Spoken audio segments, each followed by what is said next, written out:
Here.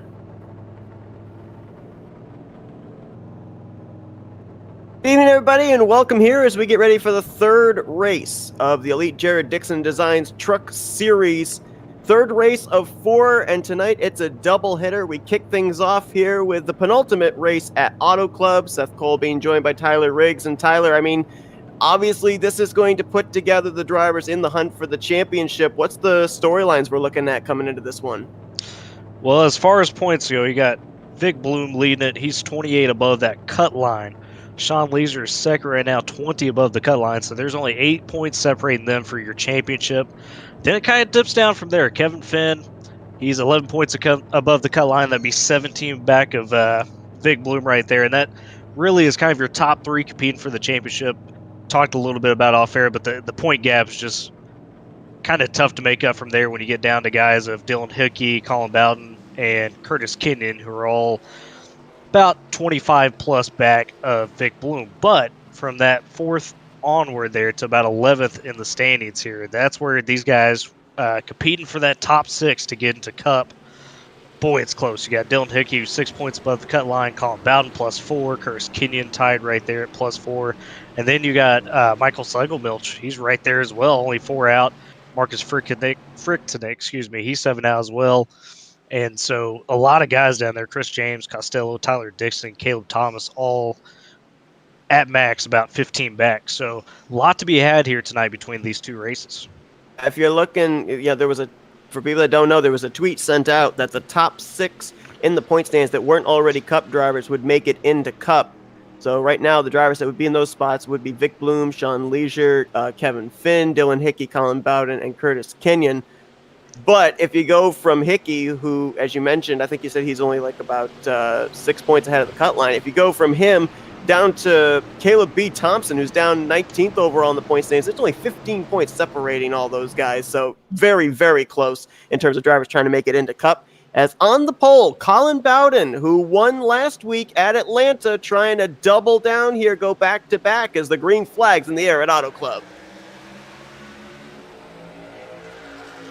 Colin with a solid little jump right there, too. Good restart by him. If you're someone like Vic Bloom or Sean Leisure, obviously, you want to stay ahead of that cut line to be able to move on to Cup. But at the same time, too, you want to be able to say you were the Jared Dixon Designs Truck Series champion. So for the 2 of them, what's the goal here heading towards Bristol? What do they got to do here at Auto Club to keep their championship hopes alive? You just got to run top 10, keep the truck clean. This is one of those tracks that, despite it being very wide, very big, you run out of space really quickly in the draft. The corners come up on you, the wall's out of the corners. So just got to be careful. Run top 10, set yourself up for Bristol, where that's the race. If you have a bad race, you want it to be there. You don't want it to be at Auto Club, because Bristol's kind of a game of roulette sometimes. Saw right there, Vic Bloom went way to the top side, and he's kind of falling back. So something says to me that he's going to kind of go into ride-around mode, at least for the moment, not wanting to force the issue. But boy, they are nose to tail, the top 3 coming off that corner. Bowden, Leisure, and boy, Chuck Sweeting with a great save, as he might have gotten to the back of the 84 car. That, and I think Michael Slugomish also kind of bumped into Vic Bloom there. They were 3 wide for a minute, and Vic did a good job not to spin or anything, but he definitely picked up a little bit of side damage on that left side. No doubt about that, as we've got a new driver here making his debut in the series, Trevor Elam, the 27, now up to the 3rd position. He just got around Frickeneck and Logan Shea in what was a 3-wide battle, and it's almost 3 wide going into turn 1. Nope, double wide for 4th instead. And Trevor Elam's an interesting guy. He was actually around at the start of elite competition way back in the day, has kind of been away from it for various reasons, obviously personal, whatever you may be. So it's interesting to see him back here and probably trying to get approved for at least Xfinity and, make a splash at Elite. Has taken the lead from Colin Bowden now. Colin, of course, winning last week at Atlanta, came into this race with that victory 24 points back from Vic Bloom. We were looking at the point stands. The most points you can gain in a race is 42 points. I think it's 40 points for a win, 1 point for a lap led, and then another point for most laps led. So if Colin can maybe double down here, do we see him potentially being in the running for the championship, or with where Leisure's running right now, is he still out of it? he's basically going to have Leisure and Vic Bloom both have bad races, back-to-back races, and probably be one of the first guys out of the race, and obviously him winning the race, which he's shown some great speed pretty much throughout this entire deal. So I have no doubt he's going to be competing for the win on both tracks tonight.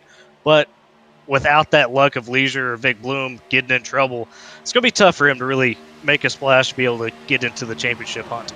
The 3 drivers in the first 2 races have finished in the top 10 in both races. Vic Bloom, Sean Leisure, Dallas Myhan, the top 3 in the point standings. And right now, if we're looking in terms of a potential battle for the championship going into Bristol, right now, Leisure is running in 6th. Vic Bloom, we saw a fade to the back. He's now slotted into the 15th position. So according to my calculations, that's about 6-7 points that Leisure just gained there on Bloom right now, which would put him only 1 point back for the championship. No doubt. And I don't know what's kind of going on with Vic Bloom here. You know, I thought, honestly, he might struggle a little bit at Texas.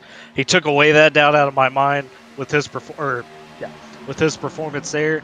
Tonight, I don't know if this is a track that he's really comfortable on, and maybe he's just kind of using the first part of the race to really be safe and make sure he gets to the end of it.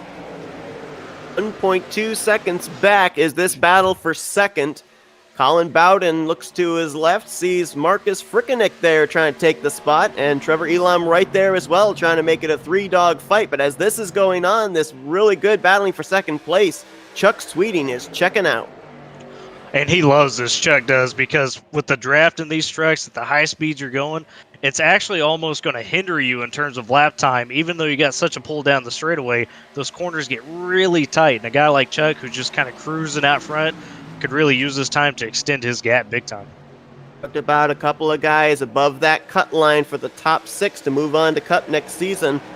Dylan Hickey and Kevin Finn. There you see the 2 of them running right now in 7th and 8th position, just kind of doing what they have to do, gain the points they can, heading into Bristol. And I think really if you consider the 2 tracks we're at for this doubleheader, Auto Club is the track that maybe you're able to control more of, what goes on than Bristol is, because Bristol's a little bit like a crapshoot. You got to first off have good starting track position, and then secondly, you have to make sure you're not anywhere around aggressive drivers that might bump you out of the way into the wall or something. So with it being a little bit more spacious here at Auto Club, I think that's when you're going to see drivers like Hickey, like Bowden, like Finn, really try and rack up the points that they can.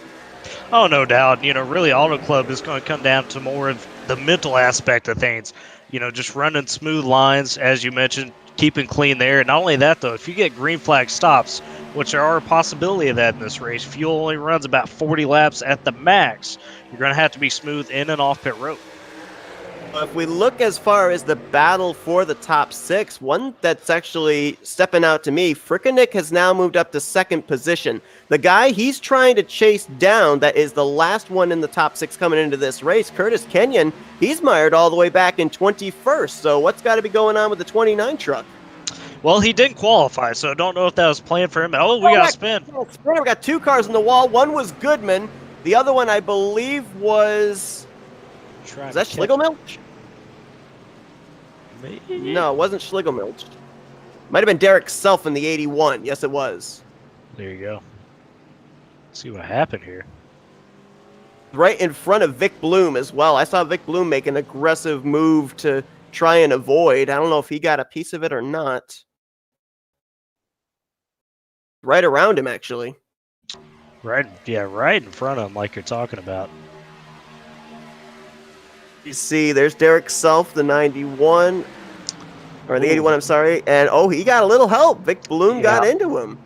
And Vic was the one, as you mentioned right there, that caught him. And that's going to cause Vic to get the EOL. He did also suffer some right rear fender damage back there as well on the spoiler. So, tough going early here for your points leader. Goodman, the Bofana Chevrolet Silverado, wrong place, wrong time, gets caught up. We're going to take a look here from the helicopter cam, because one thing that we talked about last week at Atlanta was the fact that, different drivers have different entries into the corner, and it was hard to tell from the camera view we had there, but I almost wonder if that was one of these cases where one driver entered the corner a little bit differently than the other.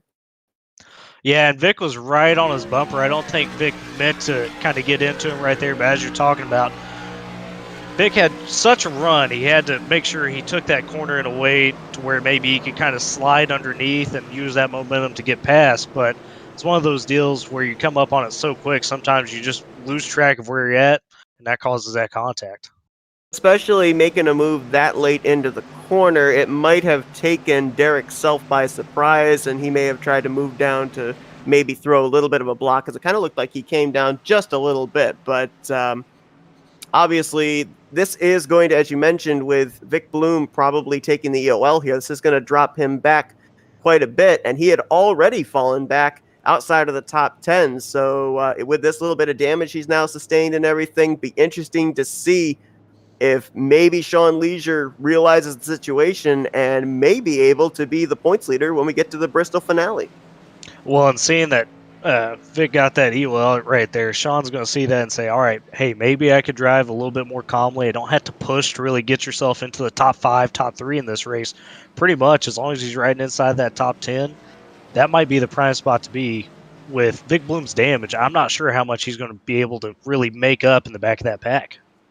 Two drivers that probably were very glad to see that yellow flag, and that was Curtis Kenyon and Michael Schlegelmilch, because both of them were running quite a ways back and the field had really spread out. This gives them a chance to bunch back up and maybe have a shot of getting up in the same vicinity as Frickenick and some of those other guys that they're trying to run down for a spot in the top 6. Yeah, and I think also with this track, you're seeing kind of the first ebbs and flows of guys not really being comfortable with how the truck feels. I mean, it's a tough setup. Started out a little tight tonight. I think as the practice session went on for these guys, the track rubbered up and it got a little bit better. But it's harder to drive, I think, at this track than it was at Texas last week. And that's saying something with Texas being in the middle of the day. It was pretty easy going. So you got some guys that are still trying to dig and figure out their best ways around this track to not only be consistent, but to save tire and make sure on the long run they just don't get left. I want to apologize. You're right. We were at Texas last week. I'm saying Atlanta this whole time. Oh, I didn't even catch that. I'm sorry. Wrong V-shaped mile and a half. I mean, hey, they're so close together sometimes, man. I don't blame you. I don't blame Who knows? Yeah. Interesting strategy here, though. With us having the doubleheader, obviously the start time for the first race was pushed ahead of the normal start time that we've had the past 2 weeks. And also the laps have actually been lessened as well. 50 laps here, and we see the 23 of Chuck Sweeting leaving pit road. Looked like they might have topped off on that truck, so you kind of wonder, are we right on the fuel window perhaps? And is the 23 now good to go on fuel with coming down 1 lap later than everybody else? By the time you factor in your caution and all that, yes, he should theoretically be good. The fuel run, as I mentioned earlier, kind of a test session. You're looking at about 40 laps at the max. By the time he comes out of the pits, they get restarted. He's going to at least save a couple laps there to be able to make it. The other interesting part of this, Seth, is that with how tight these trucks are at this track, something you could do to actually loosen yourself up over the course of a run. Let's say they go, another 20 laps, and everybody comes to get tires. If you see Chuck Sweeting come in to get tires, there's a good bet he probably doesn't take fuel, because that's actually going to loosen up your truck a little bit. That could be an advantage that some guys just don't realize is possible. Less weight in the back allows it for it to be a little bit looser, a little bit lighter. I've heard people talk about that. Another thing that's going to be interesting to watch too. We saw Chuck Sweeting work his way up there to the race lead, and he pulled away. He's going to be restarting back in the 22nd position. It'll be fun to watch him try and cut his way through traffic and see how quickly he can get back up into the top 5. Not only that, I'm not sure how much practice he had of following guys in the draft kind of leading up to this race, because it is a whole different world at Auto Club when, as you mentioned, you're out in front, you're cruising by yourself. Now all of a sudden you're behind a pack. Things really tighten up even more. You have to kind of go in at different angles. You got to check up here and there. So it's going to be real interesting to see how he navigates through this pack. Marcus Frickenick's going to take the inside line here for this restart. To his outside pole sitter, Colin Bowden. Row 2, Logan Shea and Trevor Elam. Row 3, Dylan Hickey, Sean Leisure.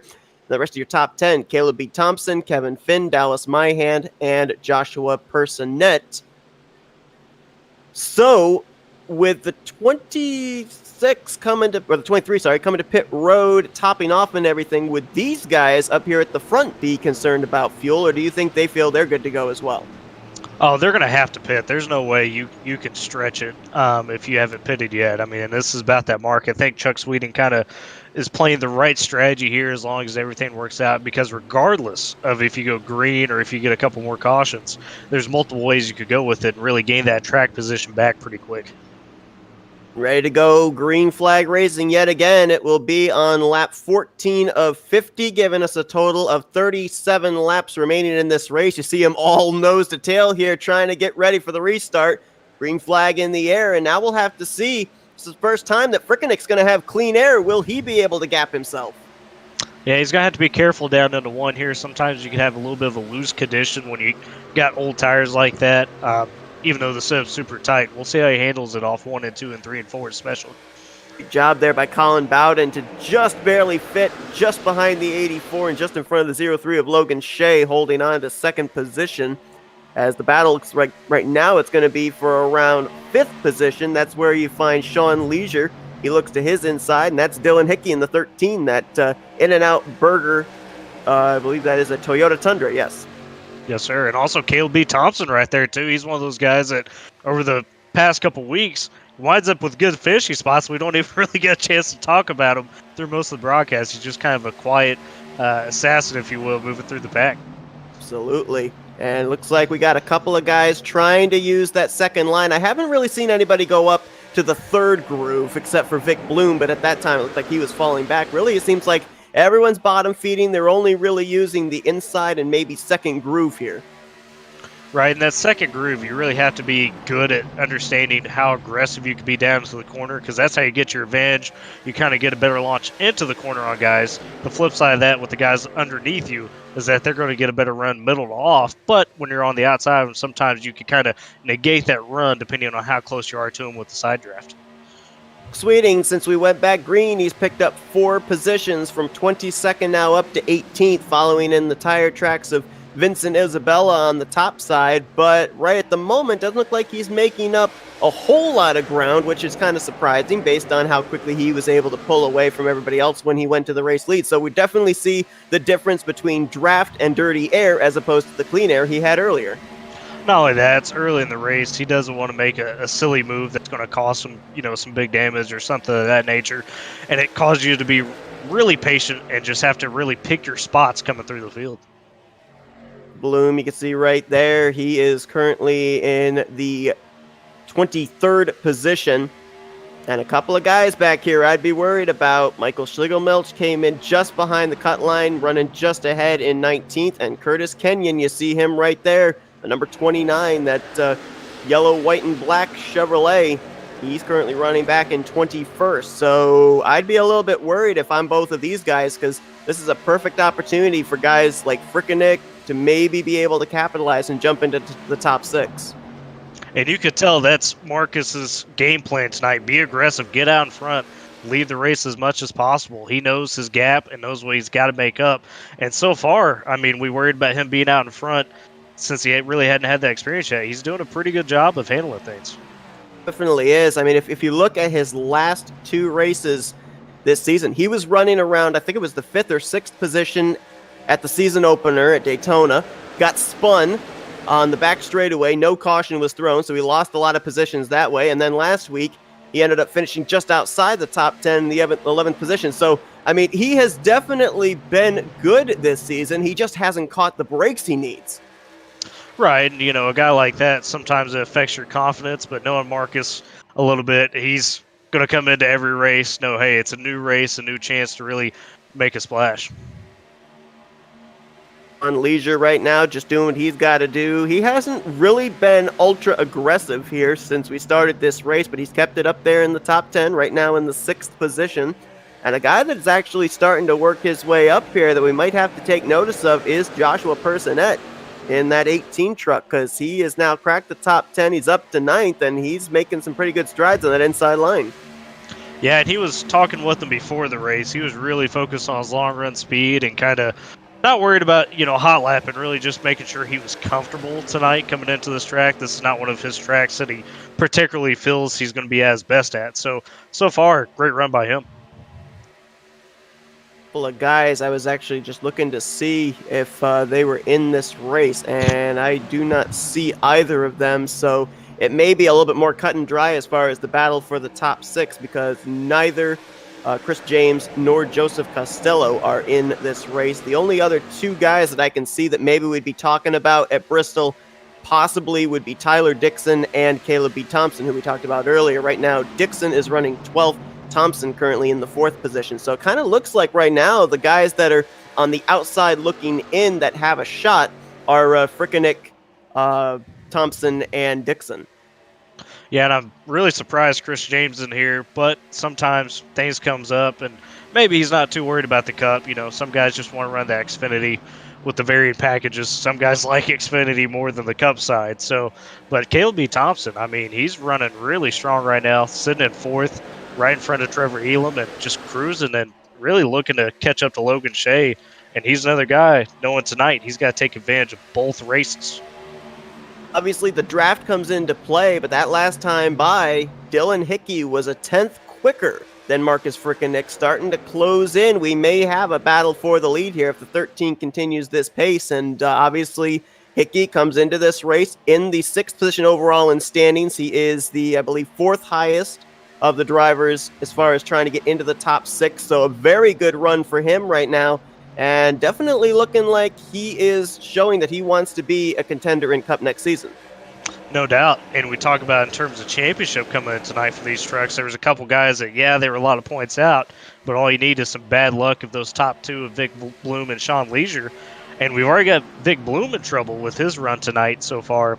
Sean's looking pretty good, but you never know what's going to happen. So a guy like Hickey that is in a good spot to make the Cup might really be pushing hard to try to maybe be a dark horse for that championship. Absolutely. And, you know, one thing that I'm noticing here, too, that we kind of have to look at, even though he came into this race 13 points back out of the points lead, Dallas Myhand right now running in 6th, 1 position ahead of Sean Leisure. He came in behind Leisure by only 5 points. So technically he'd only be 4 points back from Leisure. That's still a possible points battle we could see going into Bristol if Myhand can best the 67 truck. Yeah, Myhand's a guy that, for the most part, really is good about keeping care of his truck and learning how to, or going for the right aggressive moves at the end. Sometimes they don't pay off, but he knows how to put himself in the position. Look at this. We've got now a new 2nd and 3rd place truck as Caleb Thompson and Logan Shea kind of drafted together to get around Dylan Hickey. They now move into 2nd and 3rd on the podium, and the two of them look like they're kind of doing a little bit of a 2-truck tandem here, maybe trying to draft up to the back bumper of the 84. Yeah, and really interesting strategy here by them. I mean, some guys aren't really comfortable with the draft at this track. They don't know how to handle it, but you could tell these guys did their homework, and they're using it to their advantage. And as you're mentioning, they're really starting to reel in Marcus Frickenek. You think about it, too, and maybe this is one of the few places, aside from Daytona at the beginning of the season, where they're able to do this, but it kind of has these young guys have to go out to other drivers that we know have run in the Xfinity and Cup, like Personette, like Myhand, have to go up to them and say, you know what, please work with me. I'm trying to make it into the top 6. I need as many points as I can get. You know, if we're out there nose to tail or we're able to draft together, would you be willing to give me a hand here? And I think maybe that's something we're seeing here because, you know, Logan Shea, we've seen him in Xfinity last season, maybe trying to help this 04 get up there, who we know is in the battle to try and get into the top 6 points-wise. Not only that, the guys that have been part of Elite, you know, as you're mentioning, have ran Xfinity Cup. They're using this as more of kind of just extra reps, extra laps. And so they're probably definitely more apt to say, all right, hey, I'll work with you. You know, I'm not trying to go for anything crazy tonight. Obviously, they're trying to win. But more importantly, they're just trying to run clean races. We definitely see what happens when you put a fast truck back in traffic. Obviously, Chuck Sweeting has been back there. He's only worked his way up to 14th. And we're looking here at our pole sitter, Colin Bowden. I mean, he was up there in the top 2 at the beginning, ended up getting shuffled back now to 9th place, and he seems to be going more backwards than he is forwards. Yeah, I mean, you get stuck in some of these packs, especially when you got a fast truck. It feels like quicksand sometimes. I mean, you're sitting there trying to make moves. All of a sudden, you make the wrong move, and a couple guys just draft right by you because, you know, 3 or 4 trucks are better than one. Oh, Colin had to dodge Michael Daniel Martinez right there, who came off the wall a little bit. did. That car drifted up, or that truck drifted up there out of 4. You could see the sparks flying off of the right rear quarter panel. Looks like he's okay. Just a little scuff, but obviously that's going to kill your momentum and lose your spots on track. No doubt. Not only that, that right front fender damage might make you a bit tighter, which you could deal with it, but, he's going to be wanting a caution to get some of that damage fixed. So our only caution of the evening took place back around, I think it was lap 11. Things have gotten spread out here, so if we do not see another caution from now till the checkered flag, you're saying that they're going to have to make one more pit stop, with maybe the possible exception of the 23 of Chuck Sweeting. Yeah, he should be right and fine. Chuck did the right thing there. Came down pit road right about the lap marker to make it good on fuel, and that's going to be an interesting thing to see how some of those other guys are going to handle it, because they're going to have to come down. Do you split it up in 2 runs and hope that the fresher tires maybe make up time on Chuck Sweeting? I mean, if I'm Chuck right now and you don't get air caution, he is in the catbird seat to take advantage of the strategy. I was thinking, when he came to pit road, we had another lap of caution. I thought maybe there'd be some other guys near the back of the pack that would come in and top off. Only one driver did that, and that was the 10 of Jared Rexing. So that's another guy we should maybe look at as possibly being able to make it the rest of the way on fuel. But right now, up front, it is the top 4. They have checked out. It's about a second and a half from 4th place Trevor Elam back to 5th place Dallas Myhan. So with the fact these guys have such a gap right now, would somebody maybe think about trying to go into fuel conservation mode, or is it literally outside the realm of possibility of making on fuel that you just got to go? With the caution and everything, I mean, it depends on how hard you really got to back it up. You might see a couple guys try it. I'm not sure how far you could really stretch it, though. You're going to have to do some outstanding clutch work and some real good throttle control just to be able to come close. So we'll see how that plays out. You see Shea right now, he's dropping back a little bit. Maybe he's starting to think about it. Dallas Myhan really isn't pushing too hard to catch this front pack, so you never know what's going to happen. As of right now, I believe we have 24 trucks still on the lead lap. The last truck on the lead lap is Curtis Kenyon in that 29. The leaders may be catching up to him more sooner rather than later. And I mean, this is tough for him, especially with the fact that he came in right on that cut line, 6th of those rookies, and he had a lot of drivers breathing down his neck, and a couple of them are running up towards the front of the field. Matter of fact, one of them leading this race. Yeah, and I don't know, his lap times are about a second off or so. Maybe he just hasn't got the tire wear figured out this track. Not quite sure, because he's had some pretty strong runs, obviously, at Daytona and Texas to be able to put himself into the spot.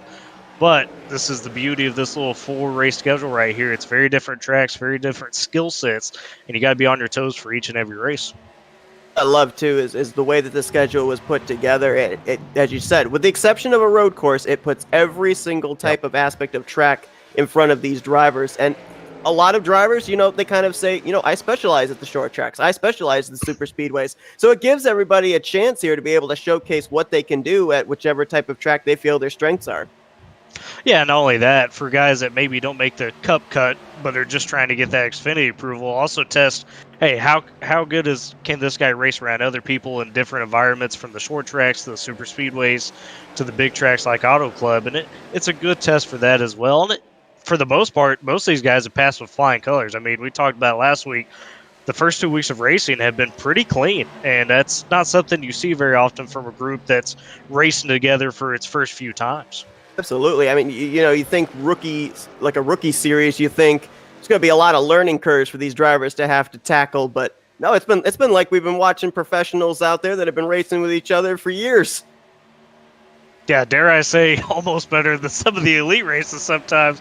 I wasn't going to go that far, but you said it. So. Hey, I will. We've got some aggressive guys in our series, and it happens. And that's the fun thing, too. When you get really comfortable with people, sometimes you start being more aggressive, and it leads to some of those cautions that usually you might not have around guys you don't know. So it happens. And here's the interesting thing, too. I mean, we look at right here at our top 2, Frickenick and Thompson. They came into this race outside of that cut line to move on to Cup, but we're seeing them battle right now. Further on down the road, if they move up to Cup, we can see the two of them battling each other for a Cup Series win at Auto Club. So, a lot of different stories that we can spin right now looking towards the future. Oh, no doubt. And that's kind of the cool thing about this, is that pretty much everybody that runs this series, as long as they're approved by league officials that they're clean drivers, you're going to see them in at least Xfinity. So yeah, they're going to be familiar with each other running into that season. But then on top of that, you throw in guys that have been elite regulars that now they're going to have to get used to them and vice versa. So that would be fun going into the season. Right now, it doesn't look like Thompson's been really eager to try and make a move on Frickenek, which kind of says to me that he's basically conceding battling for the lead, so that way Frickenek cuts the draft. So as of right now, I think we'd be looking at this 82 as maybe one of the first trucks to hit pit road if these guys cannot make it on fuel. Yeah, and I really like what Caleb B. Thompson's doing, like you're talking about. He's not really pushing Marcus. I think he realizes, hey, there's a chance I might be able to stretch this out, and you kind of want to be able to control when you come in, because at a track this big, you could wait an extra lap on the other guy, and if you have a cleaner stop, you're actually going to gain a lot of time on him in the course of it transitioning back out and coming back around for the standings. Definitely, no doubt about that. The question is, though, are these guys able to make it on fuel? I mean, if anybody is, I doubt the 82 would be one of them because of him being out there in clean air and using up the fuel, aiding these guys behind him.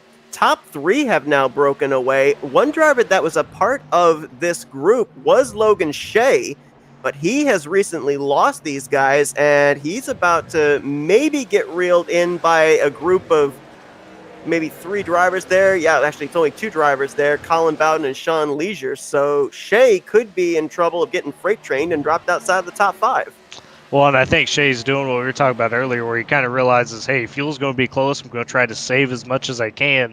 Because he's one of those guys, doesn't need approval for anything really, just looking to go out and win a race. So he's trying to play that long-haul strategy.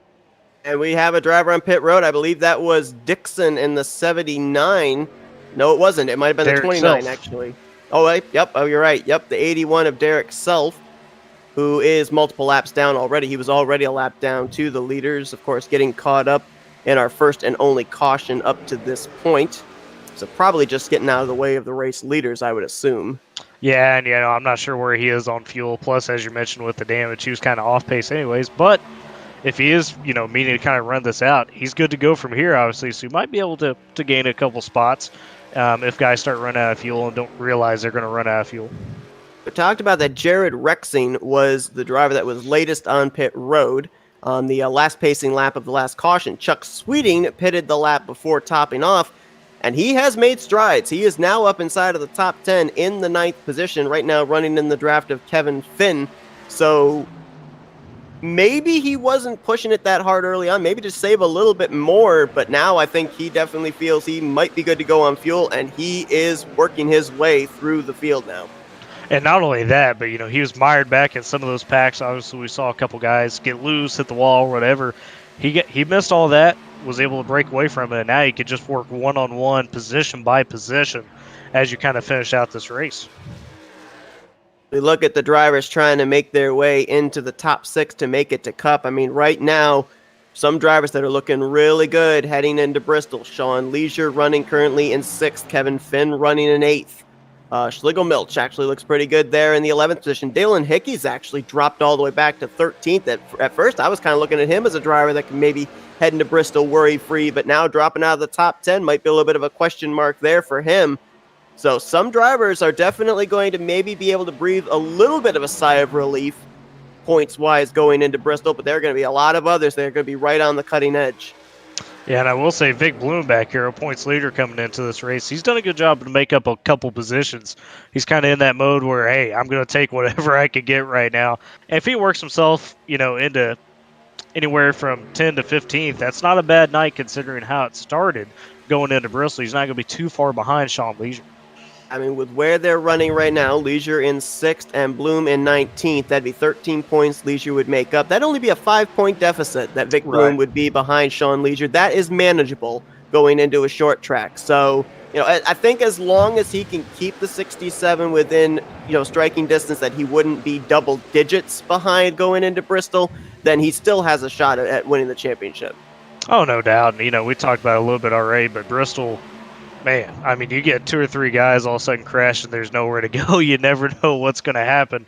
It's, like you mentioned, a little bit of a crapshoot, kind of similar to the super speedways where you just kind of hope nothing bad happens to you. I mean, we used it as a test case last week, leading up to the Bristol season finale here, the Martinsville elimination race back in the Xfinity Series. I thought, it's crazy to have an elimination race at a short track. Nothing's going to happen, and we ended up having a 3-way tie for the final transfer spot. A lot of playoff drivers got collected, so definitely the last Great Coliseum is going to play a factor, I think, into who's going to end up winning the championship. Oh, no doubt. And I will say, from a little bit of testing, the setup there is pretty fun. It's vastly different, obviously, from how this Auto Club set feels, but that's going to be a really fun race to watch, especially with so much on the line. It might get a little hectic. No doubt about it. As we just had an exchange for second, Trevor Elam just worked his way around Caleb Thompson, so Thompson drops back to third. These drivers have now entered into less than 10 to go. 9 laps, 8.5 on the back straightaway. The question is fuel. Do they have enough?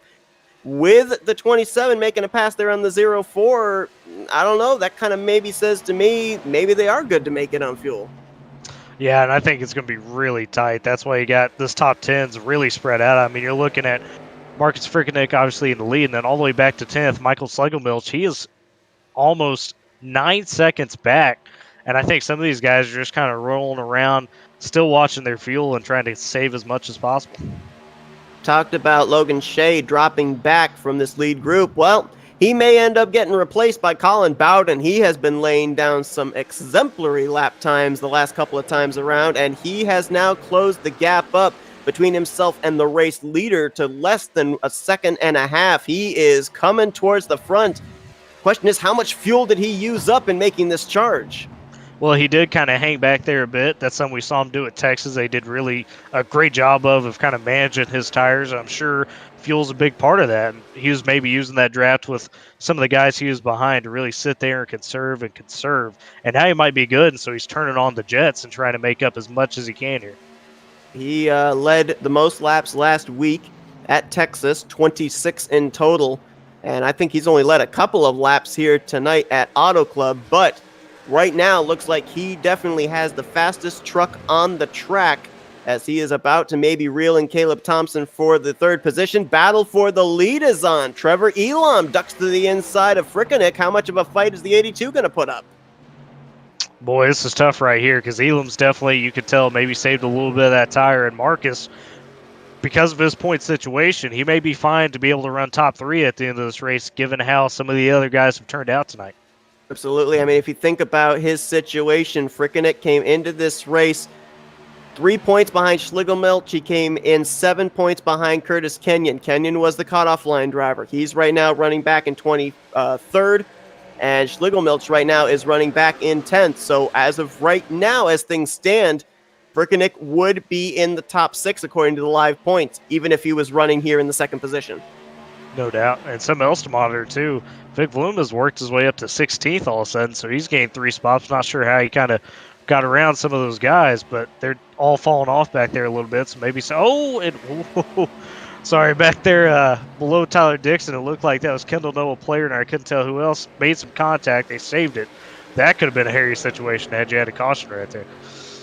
Believe Vic Bloom, the last time we checked back, he was actually tandeming with Jared Rexing there in the 10th. That might be why he was able to make up the kind of ground that he did. And he's actually in this group here with Vincent Isabella. Oh, little contact there between Personette and Brian Delp. And that was nearly a wreck there into turn 1. That was a good save right there by both parties. A caution right now in these final laps would just throw everything into chaos. And a guy that would be really mad about that, probably Chuck Sweeten, because he's hoping some of these guys up front start really running out here in the final few laps. I can tell you who was frustrated there as well, and that was Vic Bloom, because when the 8 drifted up the track, that's where Vic was, and that held him up so much. Oh, we got Delp up into the wall now off of turn 4. There might be something very wrong with that 8 truck, but Bloom lost 2-3 positions because he was trapped on the high side behind a truck that had lost so much momentum. And we actually saw him give a bump to the 8 coming off of turn 2, saying, hey, get out of my way. Yeah, he's trying to move. He's trying to, as we mentioned, make sure he keeps as much points as possible between him and Sean Leisure. And right now, Sean running fifth. Vic's moved up a little bit. He's gained 5 spots up to 14th. So points-wise, he's sitting pretty solid right now.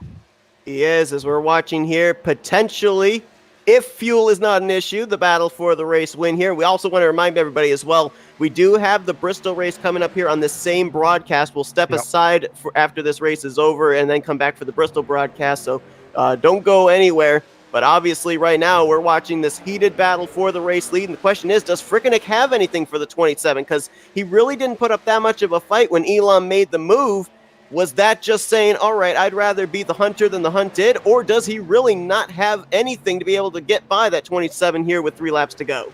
Well, it may be a little bit of a case of a rope-a-dope where he sees Elam really turn on the jets trying to catch him, finally catches him, and he lets Elam go by just thinking, all right, I'll kind of lure this guy into a sense of false security.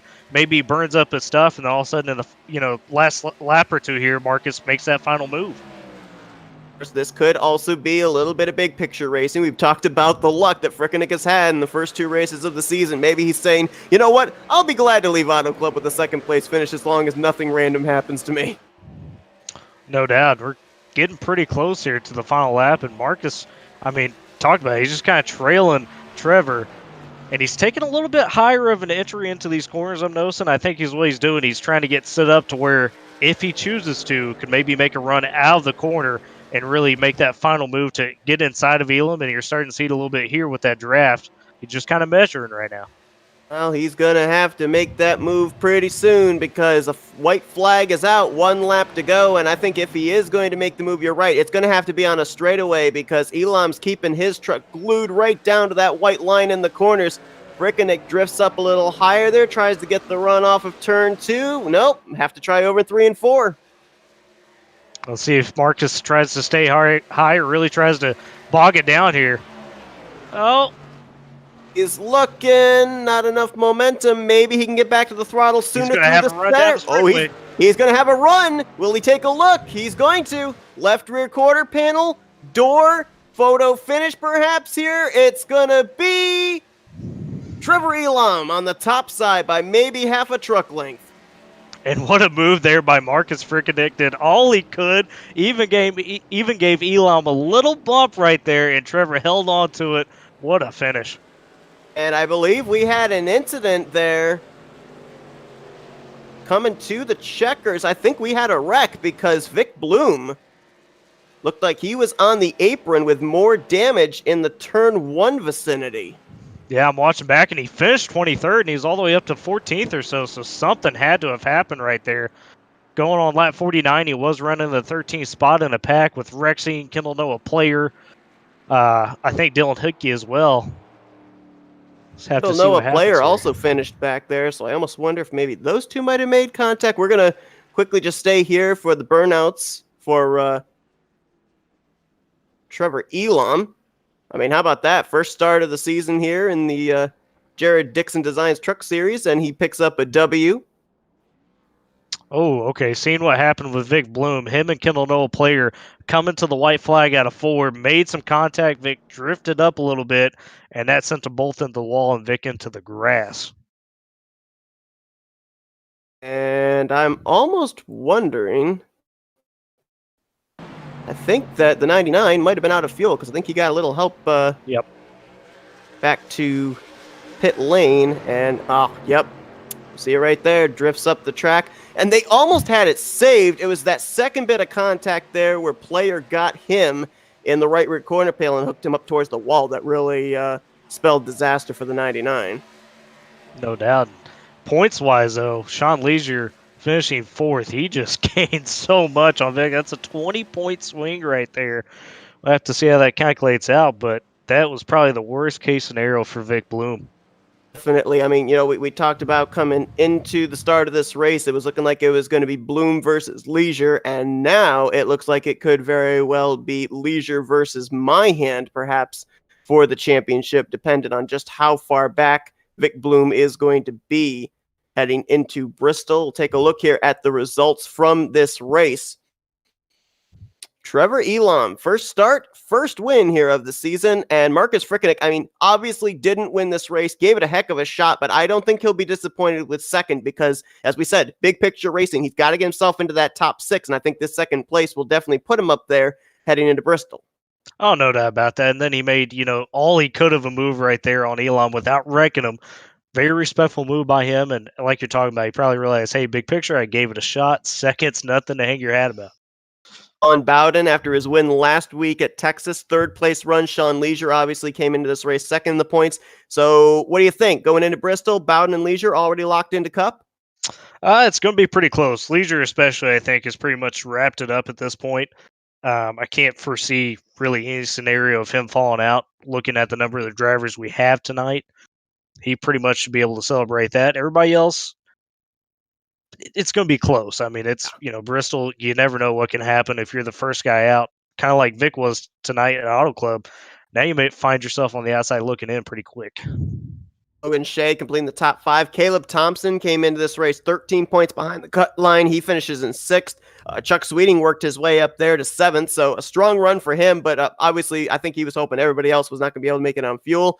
Kevin Finn, another guy that came into this race in the top six. He finishes the night out with an eighth place run, so a little bit more of a little bit of a cushion for him going into Bristol. Dallas Myhand, a ninth place run, kept at least Sean Leisure within striking distance, finishing ninth with Leisure in fourth. That's going to be 10-point separation between Leisure and Myhand. We'll have to see where Vic Bloom factors into that equation. And Michael Schlegelmilch, who came into this race the first driver outside of the cut line behind Curtis Kenyon. It was 4-point separation between them. He finishes up there in the top 10. So it's going to be really close, I think, with Schlegelmilch, Kenyon, Thompson perhaps as well, all into that mix as far as who's going to be in the top six and who isn't.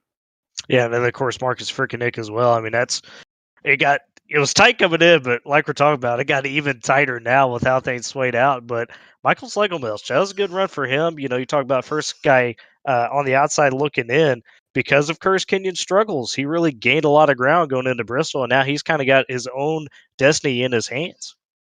Of the other guys that we were looking at as far as drivers that could, with good runs, put themselves into contention maybe for a spot in that top six. Dylan Hickey finishes the day out in 12th. We'll have to see where this situates him. He came inside the top six. Brian Delp, after that little issue there, he still managed to finish in 16th, so he may mathematically still have a shot. But the guy that we're kind of looking at here that really did not need this kind of a run is Curtis Kenyon, finishing in the 23rd position. This could put him maybe outside of the top six heading into Bristol. He's got quite a task on his hands now. Yeah, and some that I kind of saw with him that may have been an issue this week. He had some computer trouble, so I'm not sure what he's dealing with tonight. He may not be running on his usual systems, things of that nature, so he's just trying to do the best he can with it. Kind of a tough spot to be in, but that's just part of the series sometimes. Absolutely, no doubt about that. I do not see any of our top three waiting for interviews. So more than likely, I guess we'll probably have interviews after the Bristol race rather than here. Probably everybody's getting themselves all situated and switching over to the Bristol race. So let's just quickly get some closing thoughts here from this Auto Club race. I mean, it definitely looks like we are heading into Bristol with a battle for the championship and a battle for that top six, and it's going to be wild. Oh, that top six battle, I mean, it's going to be one of those deals where you get under a guy into the corner, you slide up a little bit, take a little bump. Maybe you're not so sorry as you were the first three races. I mean, it's going to be white knuckle racing, and you can't do it better than a place like Bristol where everybody's just on edge all the time. We'll elaborate a little bit more on this when we begin our coverage from Bristol, but the point standings are in. It looks like it may very well depend on how many drivers show up for the finale. It could come down between 5 drivers for the overall championship. Sean Leisure now has a 10-point advantage over Dallas Myhand. 12 points back is Vic Bloom, and 13 points back. It's a tie between Colin Bowden and Kevin Finn. Kind of feel those are the drivers that are going to battle it out for the overall championship. As far as the top 6 right now, we have Leisure, Bloom, Bowden, Finn. Frickenek is now up to 5th. Dylan Hickey right now holds the 6th position, but only 4 points over Schlegelmilch and 9 points over Caleb Thompson. So it's going to be close between these guys for sure. And not only that, Curtis Kenyon 9 points back, so he did lose a lot, but it's still manageable. He still got that shot to where he's just got to turn it around here at Bristol, and you never know what could happen. Absolutely. I mean, maybe he's a short track bringer that we don't know about, and maybe this is maybe he's thinking, Auto Club's my wild card. I'm gonna get it done at Bristol. So we'll have to wait and see. Don't go anywhere. We are going to be on a little bit of radio silence, switching everything over for the Bristol race, but we will be right back in a few minutes to continue on coverage. The season finale, the championship, is on the line at Bristol in just a few moments.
Welcome back here to coverage of the Jared Dixon Designs Truck Series here on the Elite Racing Network. It's the season finale here at Bristol.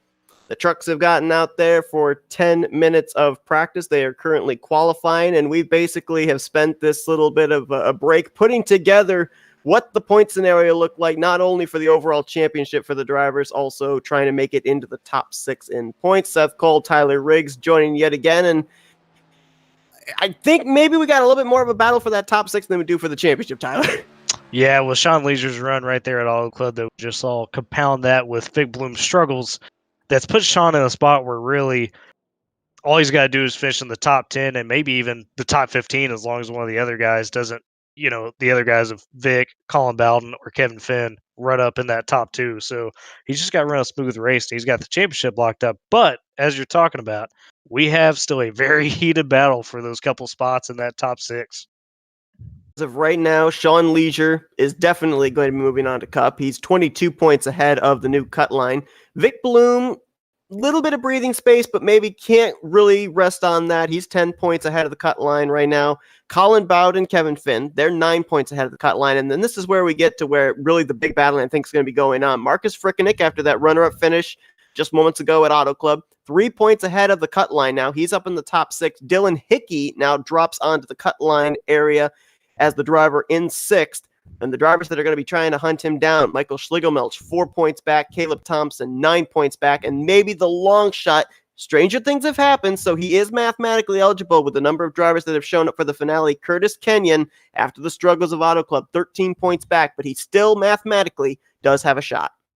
Yeah, he's going to have to get a lot of help. As you mentioned, it's not out of the realm of possibility, especially at a place like Bristol. This, for as clean as the first 3 races have been, you might see some cautions in this race. It's a set that's a little bit loose at the start, tightens up a bit, but combine that with a group of guys that are running a short track together for the first time, it's going to be tough. Yes, it is. No doubt about it. We saw in practice a lot of drivers utilizing 2 different lanes, a lot of drivers trying to wall ride. That's actually where Thompson put the fastest lap on the board utilizing that outside line. So we'll see how many drivers will migrate up there, drivers using the bottom. But one thing that we saw, a lot of drivers had some issues getting off of the corners. So I was saying to Tyler this, and I'll say it again, all the cautions that we have avoided at Daytona, at Texas, and just moments ago at Auto Club, we may get them all here at Bristol. Yeah, and especially with so much on the line for some of these guys really trying to race into Cup, it's going to get elbows up, and there's going to be probably a little less friendly driving than what we saw from the first 3 races. No doubt about it. The chrome horn may get used here in the closing stages. Colin Bowden, back-to-back poles here as he started on the inside of the front row in the Auto Club race earlier on here this evening. He's right now basically just trying to keep the gap here between himself and the cutoff line. 9 points coming in. He's also only 13 points out of the championship. So if Leisure runs into some issues, definitely could make it a whole new championship battle. Frickenick there on the outside after his runner-up finish a moments ago. He's now going to start second for this race. You got Vic Bloom there. Obviously, a lot of hardships went his way at Auto Club. He's 12 points back, but still looking big picture, trying to keep himself in the top 6. And Thompson, on the other hand, he's trying to jump his way into the top 6, 9 points back. He's going to start off in 4th. Yeah, and he's starting out with a pretty solid advantage here from him and Dylan Hickey. Hickey a little bit back there in the field, so we'll have to monitor that. He's going to be one of those guys that we just saw have a really strong run, as you mentioned, and still got some lifting to do here. And this is good place to do it, especially if you can run up front and run strong.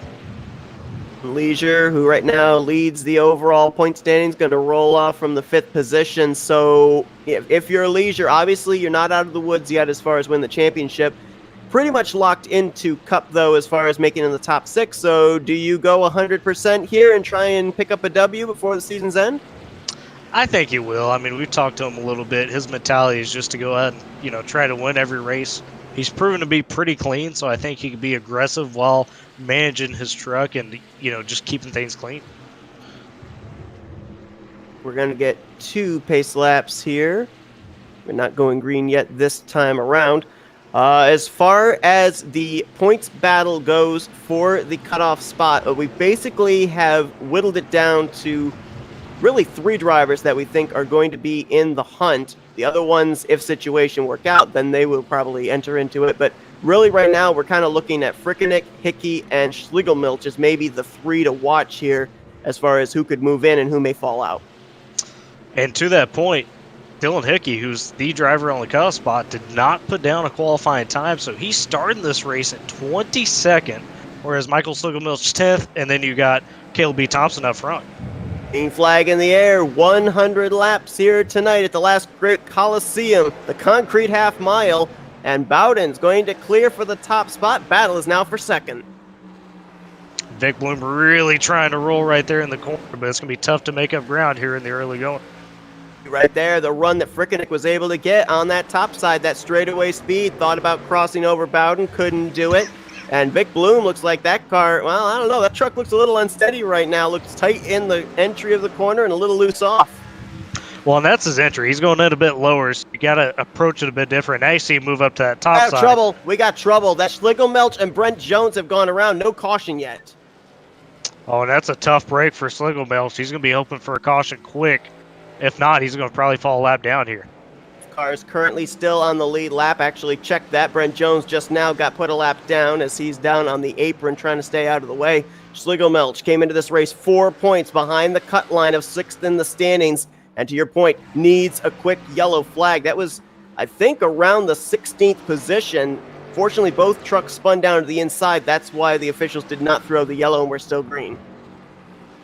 Yeah, and one guy that's, I mean, probably not rooting, obviously, for somebody to have a bad day, but Caleb B. Thompson sitting in 4th. That's another guy he had to get past in terms of points that now has befell some bad luck. I have a feeling that Caleb Thompson's going to have a completely gray-looking right side when this is over. In practice, he was running right up against the wall. He's doing the same thing here in the race, trying to hold off Sean Leisure for that 4th position. And I will say something elite officials watch at Bristol is that they don't want heavy wall right. And obviously, sometimes you're going to bump up into that wall just by nature of the race. But if they feel like a guy is really trying to take advantage of it, probably get a warning and then maybe even a penalty if he's not careful. I mean, I know from my experience in Enter 2003, we got a caution here, so I'll get to that point in a moment. Yellow flag is out, and it might have actually been last race winner Trevor Elam. It is. The 27 spins it around for the first caution. To see who else got involved here. I mean, it looks like, for the most part, everybody avoided pretty decent. The extensive front-end damage to that Bass Pro Shops tracker boat Silverado, which says to me he may have nosed it either into the inside or outside wall. There is some damage there as well on Brady Clark's 14, so he might have gotten caught up in this as well. The wreck actually starts with Steven Schumann up here. He got tapped by the 79, and that's what caused this chain reaction with Elam and a couple of these other guys. You're right. Sometimes that's typical of short tracks. You have the wreck, and then you have the reactionary wreck. And here it is, right there. Yeah, looks like a little contact, sends the 31 up into the wall. And then right here, they avoided, that's Clark and Elam, and then Elam thought he was clearing the 14, came back up the track. 2 of them make contact, and that's pretty heavy hit with the front end of his truck into that outside wall. Yeah, and Elam, a guy who, obviously, since he didn't race the first 2 races, probably just trying to race for approval for at least the Xfinity, and I would imagine as long as he, doesn't mess up the rest of the way here, he probably should be fine. Ran a clean race at Auto Club, so I wouldn't be too worried if I was him. Obviously, you always want to go for the win, but probably not the worst case scenario for him. Go back here as well since we have the opportunity to see what happened with Brent Jones. Oh, and there it is right there already. Schlegelmilch looks like he had already lost it ahead of the 89, came down into Brent Jones' path, and obviously that didn't bring out the caution. But that's actually a little bit of a break, this caution coming out, because Schlegelmilch did keep himself on the lead lap. Oh, no doubt about it. The tough part is now, depending on the extent of his damage, it can be really hard to, take your opportunities to fix your damage while not getting trapped back a lap down. You're really got to be looking at your relative and know where that pace car is at. Absolutely. He actually is on pit road right now as we speak. Brady Clark He has brought his truck to pit road. He's currently 2 laps down. Steven Schulman, he is currently a lap down. Trevor Elam is a lap down. That's the one tough part. You're right. This track is so small that even pacing, you can end up losing a lap. Oh, and it's so easy to do. You know, you got some damage you got to fix, and you look away for 2 seconds, and all of a sudden the pace car's passing you at the exit of pit road. So you got to be aware at all times, especially with 25 running trucks. I mean, there's just not a lot of space to get down to pit road quick enough, especially when you're already at the back of the pack. Right now, Sean Leisure still running up in 5th, so that's the championship battle. He still is currently P1. But if we look right now at re-racking where everybody is as far as that cutoff line for the top 6, Frickenick, 3 points ahead of the cut line up here in 2nd. Hickey, the cutoff line driver, has worked his way up now to 8th. And Schlegelmelch obviously got involved in that early caution. He's currently got a little bit of damage back in 18th. But, boy, Hickey, all of a sudden there in that first run, apparently he's got a pretty good truck to cut through traffic. Yeah, I mean, and in practice he did turn some good laps, was near the top of the board, so it was kind of puzzling that, you know, he didn't get qualifying time down, maybe he bumped the wall a little bit or something. But, I mean, 22nd to 8th in 10 laps at Bristol, that's not an easy feat. No, it is not. As the green flag is back in the air, Colin Bowden taking the outside line. Another driver I should look at, too. We were talking about him coming into this race, that maybe he was using Auto Club as a wild card race and was going to step it up here at Bristol, and that's Curtis Kenyon. He's up in the top 10, 10th place, one of our long shot drivers, but still in the hunt. Well, and you talked about it kind of off air a bit.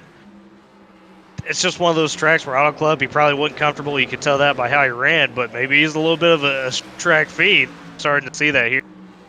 It's a good battle for third. You got about 4 drivers in this mix. Vic Bloom, the 12 of Kevin Finn, the 04 of Caleb Thompson, and the 67 of Sean Leisure all have different agendas as far as what they want to do championship-wise and top 6-wise in the point standings.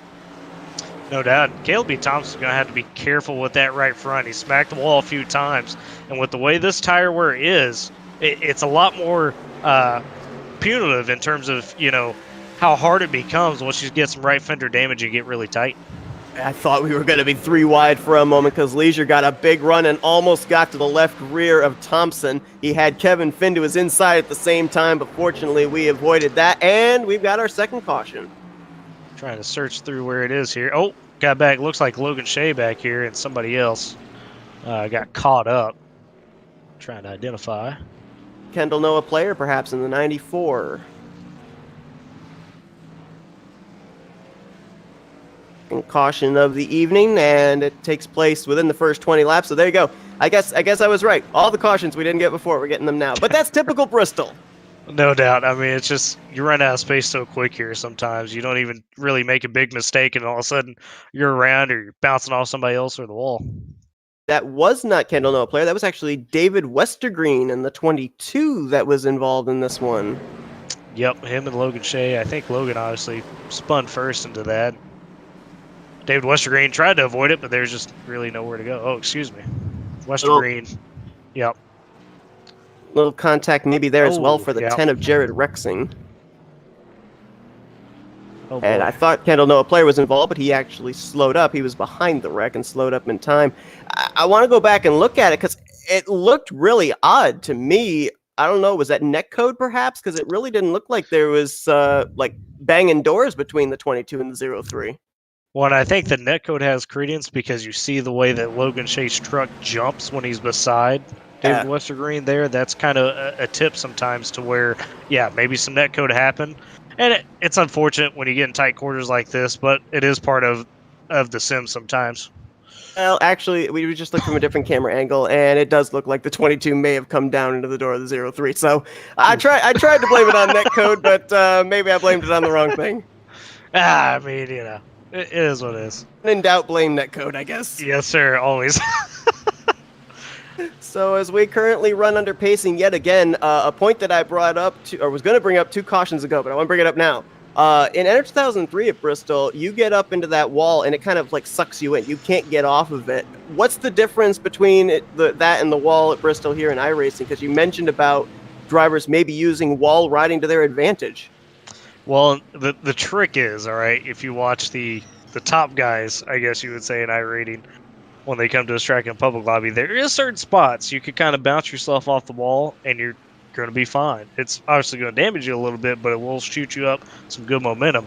There are other spots of it though where it's kind of like a, I don't know how to describe it, maybe a spike or something where it actually just completely destroy your momentum and just hook you sideways. So you got to be really careful. And obviously, as I mentioned, we don't like to be to use that in Elite. It's not something that we, obviously promote in terms of wall riding, but sometimes it's just going to happen. So you got to really keep a strong eye on it for these off-track officials. Haven't seen any, black flags or anything like that yet. So it just tells me when guys are hitting the wall, it's clearly not something they're intentionally trying to do. Right, yeah, I've seen a couple of guys, a little bit of sparks coming off the right rear, but it hasn't been that they've been sticking it up there against the wall. Just the truck hanging out a little bit, makes a little bit of contact on corner exit. No harm, no foul. Getting ready to line up here again, and in terms of the top 6 right now, a driver that's picked up a couple of spots with the aid of that yellow flag, Schlegelmilch. Michael Schlegelmilch in the 00 is now up to the 14th position. Came in 4 points behind Hickey. Hickey right now running up in the 8th position. Frickeneck running in 2nd. So Schlegelmilch still trying to keep himself in the running, but he needs a little bit more help. Yeah, and with that damage on that truck, it doesn't look too bad. I don't think he's lost any horsepower, but even though obviously Bristol's one of those tracks where, hey, you could have a modified and well, still going to be a little bit rough on the handling of the pack, especially with that spoiler damage. Nearly a quarter of the way through this race, back green as Colin Bowden takes the top spot again. Frickeneck with a block there on Vic Bloom, making sure he gets up to the top side. And I think that's basically what we're seeing, that the top side's the fastest way around. I mean, that's what Caleb B. Thompson was using when he put the fastest lap on the board in practice. The question is, though, is there a bottom groove? Is there any possibility later on the race for someone to be able to maybe pull a slide job? If you get a long green flag run, there most certainly is, but you really have to be a master at rolling on the bottom, because the trick of short tracks, especially a high banked one like this, you've got to be a master at keeping momentum. And when you're on the bottom stuck under a guy and your truck or your car is pushing up, it becomes that much harder to really get that good push off the corner, whereas the guy rolling the outside, it's just going to happen naturally for him. He doesn't have to put much effort into it. And Leisure's now dropped back to the 7th spot. Michael... got somebody smoking. Oh, yeah, Brent Jones. Oh, right in front of the Sean Leisure. Leisure's up into the wall hard. Oh, my. Oh, that was Brent Jones, I do believe, in the 89, who spun in front of the leaders, and Leisure had nowhere to go. Yeah, it's him. Actually, Logan Shea got tapped by the 31 there, Schumann, and then Brent Jones gets involved with that. And that, as you mentioned, right in front of the leaders. Oh, my. That was a head-on collision to the outside wall there as well for the 67 Legion. And I believe he also got into the back of Brent Jones. Boy, that's on the front end. I'd be a little bit worried about the championship hopes maybe here of Leisure, depending on if he can continue on or not. I saw smoke coming out of that truck on the replay, so I think he might actually have an engine failure there, so that's going to really shake everything up.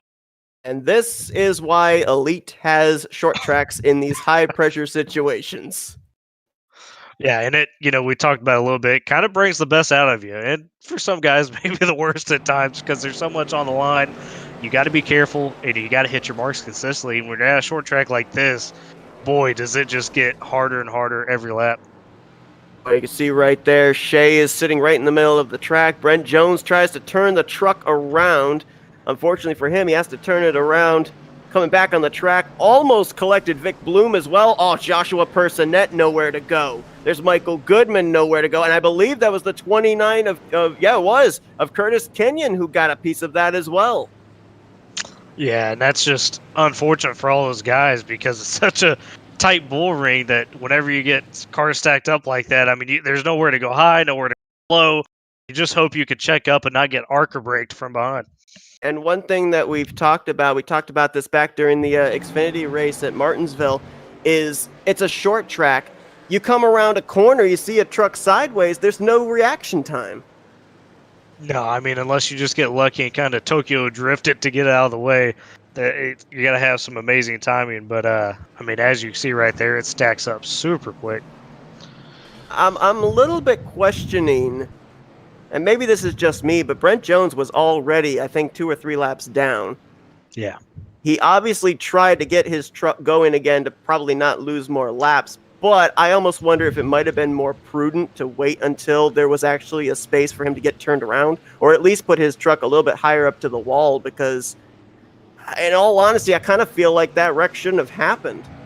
Yeah, and it's tough. You're spur of the moment. A lot of guys sometimes, like you're talking about, they just say, "Oh, I gotta get back going. Gotta try to not lose laps," but they don't think about what's that going to cause. How am I going to be positioned on a track, especially one this tight? And it's tough sometimes, but most of the time it is the best procedure just to hold your brakes. At least that way, the people coming at you have a consistent, mark to say, "Okay, I could go this way or this way" in terms of avoiding. Well, in terms of Sean Leisure, he is currently 1 lap down in the 18th position, which opens the door up for guys like Dallas Myhan, Vic Bloom, Colin Bowden, who is currently leading this race. They've got a shot now potentially at the championship. I mean, the bad news right now for Leisure, he's trapped -1, and 3 of his championship competitors are up there inside of the top 5. Yeah, don't forget about Kevin Finn either. He's sitting there, as you mentioned, top 5. All those guys are licking their chops right now. It's going to be interesting how aggressive they are, knowing, hey, all we got to do is just kind of run up front here, and we may have a shot to be able to win this. Curtis Kenyon did get involved in that incident there. He did get into the 89 of Brent Jones. We're going back green. He did not come to pit road, so we'll have to see how that damage and not getting anything repaired is going to affect him on the long run here, as Bowden gets away. Looks like Frickenick's going to move to second. Bloom into third. A little bit of deja vu from the last couple of restarts. No, Bloom's going to dive it down low for second. Can't quite do it off the corner. Yeah, and you really have to rely on older tires to make that move. It's so tough to do it after a restart. Talk about comebacks. How about Michael Schlegelmelch? He was involved in a wreck that didn't even bring out the first caution, as we are now under our 4th caution. I shouldn't have said caution. I made it happen. Cautious breed, cautious. They do. You're right. But he's worked his way up to 8th. I mean, what a comeback for him after early issues. And I believe this caution may have been... They gave Steve 31 again? Yes, it was. Yep. That is the second incident third, I'm sorry, that Schumann's been involved in here so far tonight. Let's go back and see what happened to him. Somehow he still has managed to keep that truck on the lead lap, and actually, I'm not sure. No, that did not start with him. That started with the 94 of Kendall Noah Player. So I wonder why Schumann got the UL then. I'm not quite sure why he got the UL. That's interesting, as you mentioned, because it did start with Kendall Noah Player. This was a battle between himself and Curtis Kenyon. No contact. The 94 just stepped out on him. Dallas Myhan, Jared Rexon get a piece of that. And that's a byproduct of when you come to Bristol or a short track, typically you crank down your brake bias, because of what you're trying to do is get some good rotation going into the corner. And sometimes when you get too low, especially with the way this setup is, it's already a little loose. That could just kick you sideways. There's not much you can do. I think that's what happened to Kendall Noah Player right there. Very well, Ev. And of course, the concrete surface doesn't help either. Usually the concrete's a lot slicker than asphalt is. No doubt about it. And it's just one of those deals. It's a slight mistake, and all of a sudden it just costs you. It's just, as we mentioned, the nature of short track race. So we have worked 4 cautions now in the first half of this race, and to your point, cautions breed cautions, which actually a couple of drivers might not be so, disappointed about. Colin Bowden, Marcus Frickenick, Vic Bloom, all these cautions, Kevin Finn, it keeps them up here towards the front of the field, as long as they're not the one that brings the caution out. No doubt. Not only that, fuel-wise, these guys are more than good in terms of a full tank of fuel. So they don't even have to worry about fuel. At most, maybe you think, okay, if we get a long green flag run here, you might take some tires. But even then, I mean, tires are pretty durable at this track. They could go quite a while. And as long as you're taking care of your stuff, you might not even have to pit during this race. As of this moment, Sean Leisure still sits on pit road. He has just been put a 3rd lap down. As of right now, since he's trying, I guess, maybe to get that truck back out, pick up as many positions as he can, we can't really speculate where he's officially going to finish. But if we assume that he's going to finish no better than where he is, 19th, then the position that guys like Bloom and Bowden and Finn that they're looking for would be somewhere inside of the top 5, which is where they're running right now. Yeah, and it's going to get pretty elbows up here with those guys to see, who capitalizes on that position, because they're all pretty much the same distance out points-wise. Wouldn't be surprised, as you mentioned, you see a little bit of that chrome horn come into play here a few times, especially if you get down to a late race situation. If you look at the points coming into this, if we eliminate Sean Leisure from the equation, Dallas Myhand, who right now is currently running back in 13th, Bloom, Bowden, Finn came into this race separated by 1 point. Vic Bloom was 12 points back, Bowden and Finn were back 13.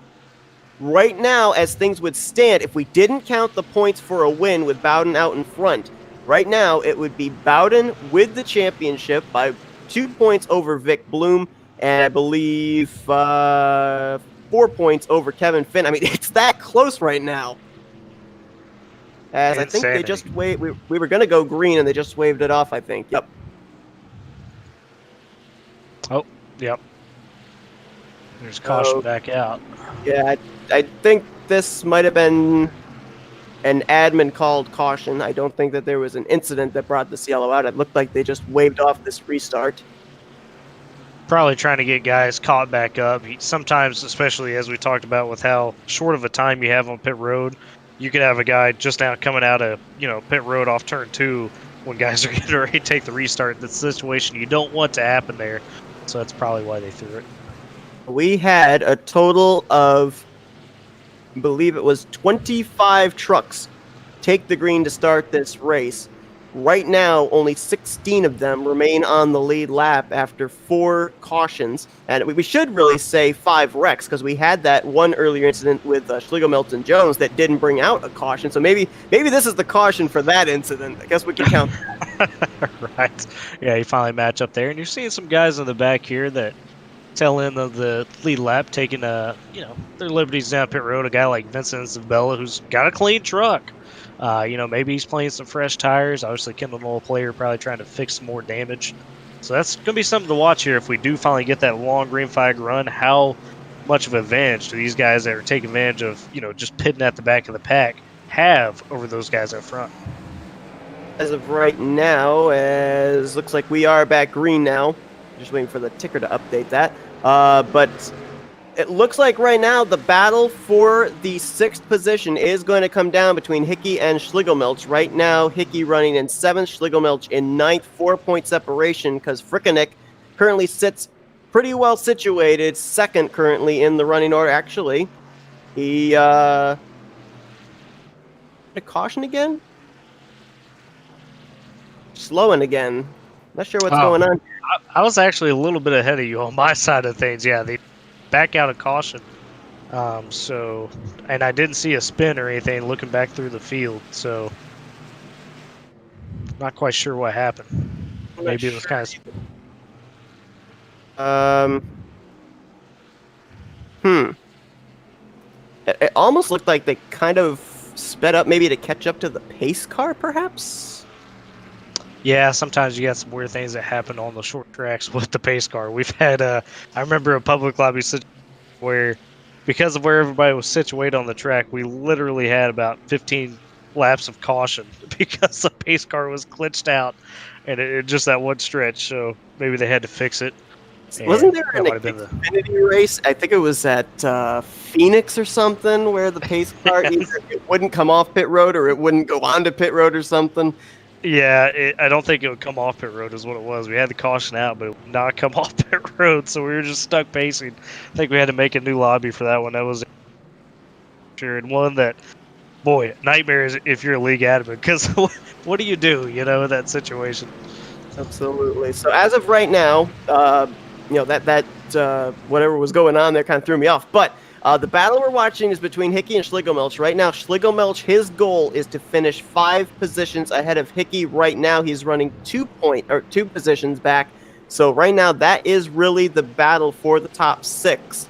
As Thompson, he is running well, but both the drivers he's trying to run down are running well also. And Curtis Kenyon, I mean, I thought maybe he'd be a little bit more off the pace, but he's still hanging there in 12th, trying to keep his hopes alive as the green flag officially is back out on lap 47. And there we go. And as you can see, Vic Bloom, he's in that tough spot, restarting third. Oh, he hits the wall a little bit there. That's going to cost. That's Thompson. Caution out again. Oh, my goodness. And Chuck Sweeting gets involved. KLB Thompson, as you mentioned, that collected a lot of your heavy hitters. Involved. Martinez in the 38 is involved. And that was quite a number of drivers that were running up there inside of the top 10. And that just started with Vic Bloom just getting a little loose right there, coming up off that corner, which we've seen that be a problem for. We saw Chuck Sweeting sitting on pit road. Let's see what happened here. I mean, it's so difficult, as you said, because Bristol's such a small track, and usually it's the higher banked, self-cleaning type racetracks. You don't know if the car is going to go up. You don't know if the car is going to come down. You just got to pick a lane and hope it's the right one. Yeah, not only that, I mean, whenever those cars bounce off that wall and then come darting back across, you never know what's going to happen. Maybe a little bit of contact, but not much for the 79 of Dixon. And boy, that's some pretty extensive damage to the left front on Thompson, who mathematically had a shot to get into the top 6, but this loses him a lot of track position, obviously, and certainly could hurt him in terms of the speed we saw him have early. I'd be a little worried maybe as well about Vic Bloom. That looked like a pretty hard shot to the right side when he got into the wall. Oh, no doubt. And he's going to, unfortunately, get the EOL, obviously. And then, because of that, he's going to come into pit road, try to fix as much of that damage. Really, at short track, all you care about is that front bumper, that radiator. As long as you got 2,000 horsepower, you're good. But, man, does it make it tough in terms of the handling when you got a bunch of fenders knocked in. Why that also hurts Vic Bloom, at least at this point in time, is because with the troubles that Sean Leisure just had moments ago, that put Vic Bloom back into the title picture now with EOL, and he's going to drop back, I believe, to the 12th position. We've only got 12 trucks right now on the lead lap. Well, I mean, you got Chuck Sweeting that was involved in that. I was the person that got involved in that a little bit. He's 5 laps down. I mean, there's a lot of guys that are now going to go down a lap just because of that huge wreck. I believe 38 of Martinez went a lap down. He was involved in that. Vincent Isabella, I think, got a piece of the caution before this. He's currently a lap down, as is Kendall Noah Player. So even though he is getting EOL, Bloom's going to be restarting either in 11th or 12th place.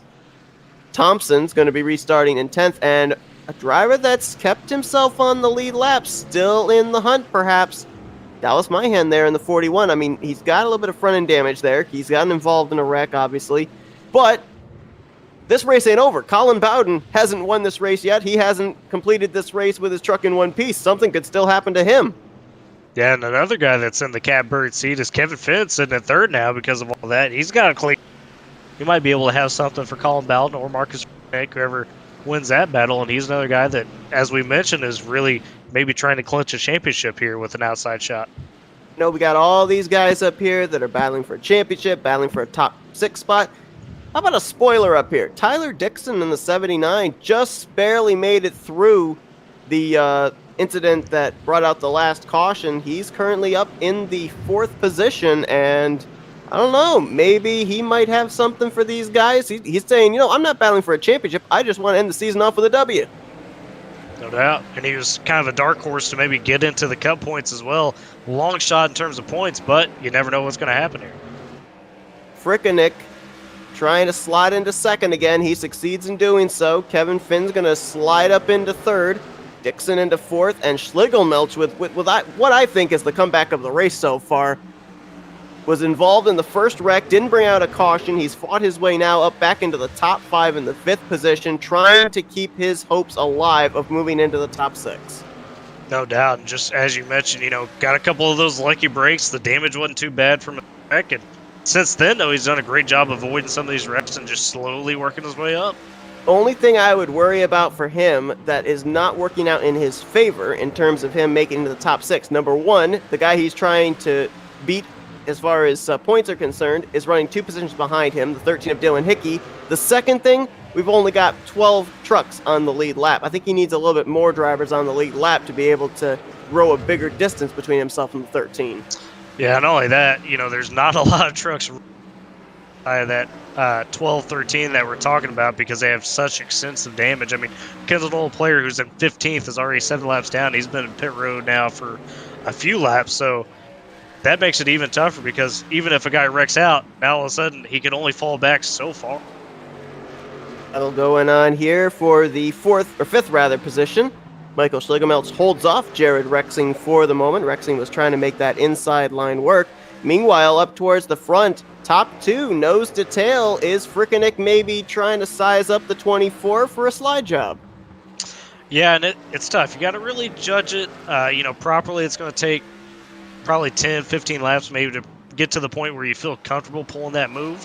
But if executed properly, Marcus is probably thinking, hey, I'm keeping up with Colin. I might feel like I'm faster than him right now.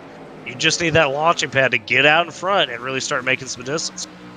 Saw him make a move in the closing stages, in the earlier race at Auto Club on Trevor Elam.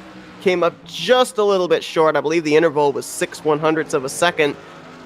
Obviously, right now with where he's running, he's in a good spot to keep himself in the top 6 to finish out the season, to move up to the Cup Series. But he just came off a runner-up finish. He doesn't want to be a bridesmaid once again. So if we get down to the closing stages, do we see him, race as cleanly as he did the 27 back at Auto Club, or does he have to resort to using the front bumper?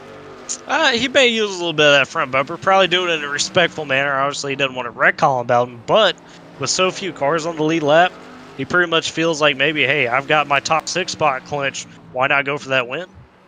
As of right now, it is a 2-horse race for the championship. Colin Bowden out in front, Kevin Finn running in the 3rd position. Right now, it'd be 2-point separation between those two if we don't count in the bonus points that Bowden gets for winning the race. If Bowden slips back, that would make it, if he slips back to second, that would make it only 1-point separation between the 24 and the 12. So you got to think right now that Kevin Finn is Marcus Frickenek's biggest cheerleader. Oh, no doubt about it. And you can tell Finn right here, a guy that qualified 6th, so that wasn't a bad time at all, but he's really been focused on keeping his truck clean, not really many scratches on it, and he's kind of just biding his time back here, thinking maybe I'll let Marcus and Bowden kind of battle it out. Who knows what can happen between them two, maybe a bump or some of that nature, and all of a sudden, he's in first place. Couple of trucks that are running slow on the track, but they're being very courteous of the race leaders. Kendall Noah Player and Vincent Isabella were 2 that I saw that were just out there logging laps, trying to pick up some positions of other drivers that have run into issues here this evening. Looks like we can officially state Sean Leisure will be finishing this race in 19th place. So tough break there for a guy that, we were basically just saying, he's got it locked up, provided something doesn't happen. Lo and behold, something happens, not of his own making. And just like that, he's out of the championship hunt. Yeah, it's just a tough break, too. I mean, he'd been running so well, done such a great job of really taking care of his stuff and managing race situations. On board here with Frickenek, you can just see how he closes up to the back of the 24, and they've got some traffic up ahead they're going to have to deal with. One of them, last truck on the lead lap in Dallas Mine. Actually, I believe that is the 2 trucks that are last on the lead lap. Curtis Kenyon, the 29, and Dallas Mihan in the 41. Got to wonder just how much of a fight they're going to put up, especially with the fact that Mihan is battling Bowden for a championship. Yeah, Mihan will probably give a much bigger fight than Kenyon. Kenyon at this point, he's really hoping for a couple more guys to crash out to maybe sneak his way, into that top 6. But I could definitely see Mihan, fighting tough to stay on the lead lap. Kenyon is about maybe 2 truck lengths ahead. They're going to catch him here, it looks like, in this corner. Which lane is he going to give the race leaders? He stayed up high. That forced Bowden to have to cross over and go low. It's an opportunity for Marcus Frickenek now. If he could get the momentum going here, he might be able to make a move on Bowden. I think that maybe Bristol is one of those tracks that's an exception to the rule. There's no really clear lane for a lap truck to have to run. It's basically you run where you want to run, and then the leader has to work his way around you, has to kind of accommodate you. Oh, yeah, no doubt about that. And if you're, the soon-to-be lap car or a lap car best thing you could do is when you realize the leaders are approaching, you just say, hey guys, I'm going to stay high or I'm going to stay low. Because as you're mentioning, that allows them to freely work around wherever they need to. You can use both lanes to pass the lap car, but it's all about the communication. I mean, we saw Kenyon. He didn't really change lanes. He kept it up there on the top side. I think that Bowden would have preferred he went low because his truck's been so good up there on the top side. But to Kenyon's credit, he did not switch lanes. He did not go low to high or high to low. He kept it up there on the top side. They're about to now catch the 41 of Dallas Myhand, and we'll see just how much of a fight Myhand puts up here. I mean, obviously he's been involved in a wreck earlier on. His truck's not up to speed. And it looks like he actually is going to be rather courteous here of Colin Bowden. Yeah, smart move there by Myhand. I mean, he realizes he has some big damage, so although he would like to compete for that title right now, he's probably just thinking, hey, keep it clean. You know, maybe luck will fall to the side and he could get back into it down the stretch here in the race. There's a good battle going on there between Bowden and Frickenek. Whoa! But the fun's going on back here from about the 5th position on back. There was a little contact there between Hickey and Rexing. Rexing with a great save. You got Schlegelmilch and last time out's winner, Elam, right here as well. And how about Trevor Elam making a big comeback? We saw him at the start of the race get some bad damage, and all of a sudden he's found himself in 8th recovering from that. Definitely. I mean, that's one thing that short tracks do bring into play is, your truck could maybe, or your car could look like a modified, but somehow it's still going to run up inside of the top 10 as long as it's able to keep its speed. Usually you don't have to have the prettiest truck. Oh yeah, and sometimes the modified drives better than the actual truck with all the fenders on it, just because of the aero, as long as you have that talking. So see Vic Bloom right now in the 9th position, still on the lead lap, and of course he got involved in an earlier incident, as did Caleb Thompson. Actually, both of them were involved in the same incident. Thompson right now the last truck on the lead lap in the 10th position. 10 trucks remain on the lead lap, and right now Colin Bowden and Frickenek, it looks like it's going to come down between those two unless we get a late race caution, as we are under 20 laps to go. And if we do get a late race caution, a guy to watch out for here, potentially for the win, is Dylan Hickey.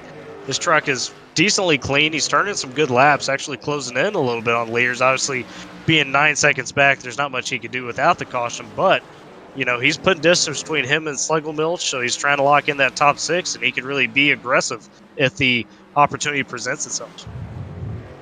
At the same time, though, I mean, Hickey came into this race the cutoff line driver, so I don't know if you want to take a risk of going out there and possibly wrecking trucks. The good news is, put it this way, let's say if you have maybe a green-white checkered or something, you technically in the back of your mind know you're not going to finish any worse than 10th, so maybe that gives you a little bit more leeway. Oh, I think it does. In a racer's mentality, sometimes they don't see all the aspects of the big picture, and they say, hey, I've got enough of a cushion, I'm going to go ahead and go for it.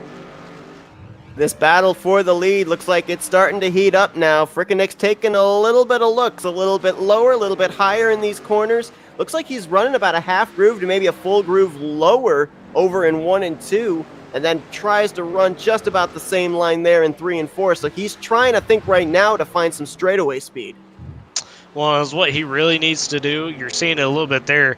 Be aggressive into the corner to where by the middle he loses a little bit of a gap on Colin Bowden, but he really gets a bigger launch off, and especially sweeping down, that's where he might be able to free up a good run down the straightaway. If you're Bowden at this point, do you look more in the rearview mirror than you do out the windshield, trying to predict when Frickenek makes that move? No, you just keep holding that top side, because that's the spot where you want to be. It is nearly impossible without almost perfect execution for that driver that's coming through on the bottom side to really get enough momentum to actually edge ahead of you. So as long as you hog that top side and keep it clean, you should have the momentum on your side at pretty much all points. Right now, Colin Bowden, after the issues early on for Sean Leisure, he is chasing a championship. Frickenek running in second, both of these drivers. Oh my goodness, that was a close call, trying to pull a slide job on a lap machine there. Yeah, if there was contact made, that would have been a dangerous situation, but Colin went with the aggressive move and made it work. And Finn's coming over the radio saying, did they wreck? Did they wreck? Nope. Okay. Yeah, no joke. I mean, and Kevin Finn's doing a good job right now. He's just kind of putting himself in the spot where I think he knows he necessarily have the pace to match Bowden or Frickenig, but he's keeping himself close enough. If these guys really get trapped up by lap time. Oh no! There goes Schlegelmilch off the nose of the race leader. And Kevin Finn plows straight into Schlegelmilch. Nowhere to go. No yellow is out for that. And that, boy, it was hard to tell. It looked like Schlegelmilch and Thompson, they were battling at the time for around the 9th position. Schlegelmilch came down to block Bowden at the same time, try and pass Thompson, and the 24 wasn't going to lift. Boy, that was a tough situation. A tough break there for Kevin Finn. He's had to pretty much park it now because his engine is done. I mean, he went straight into the side of Michael Schlegelmilch because he just had nowhere to go. Go back if we do go green to the end and take a look at that incident, but for now we're going to keep it live because we are at 4 laps remaining, and you know, you gotta wonder possibly as well about post-race penalties. I mean, to me it looked, caution's out, so we'll have a chance to go back and look. That was Joshua Personette in the 18 that's in trouble.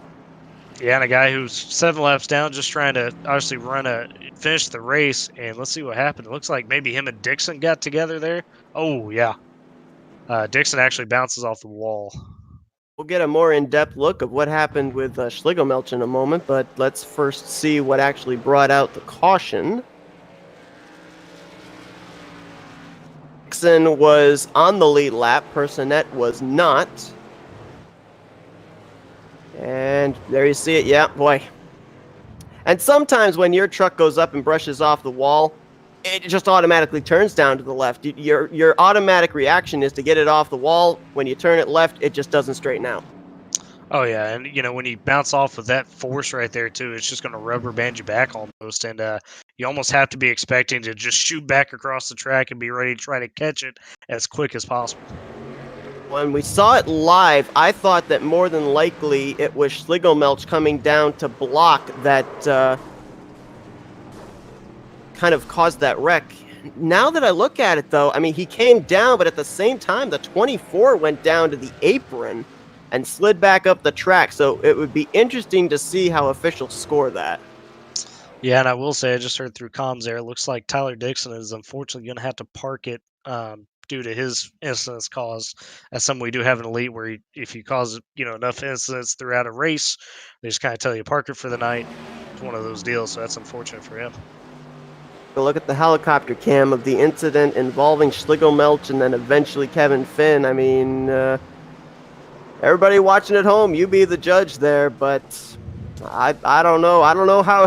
I don't want to be an elite racing official right now and have to make that call for sure. But a tough break there for Kevin Finn, who could have, if trouble had happened for the 24, could have easily capitalized, and that incident takes him out of the championship picture. So now it's really down to 2 drivers, and one of them is currently leading. Yeah, and Colin Bowden with that caution right here, he's probably, I mean, he's right where he wants to be. It's going to be really hard for Marcus to be able to make a move. Colin's going to be able to choose where he wants to restart. I imagine he takes that outside, and all he's got to do is just play, solid defense for a lap or 2. Well, Bowden has been really strong the last couple of weeks. Took that checkered flag at the Texas Motor Speedway, led the most laps there, started on the pole earlier on tonight at Auto Club, came away with a strong run there, and has, let's be honest, dominated tonight's race here at Bristol after starting on the pole, trying to go coast to coast.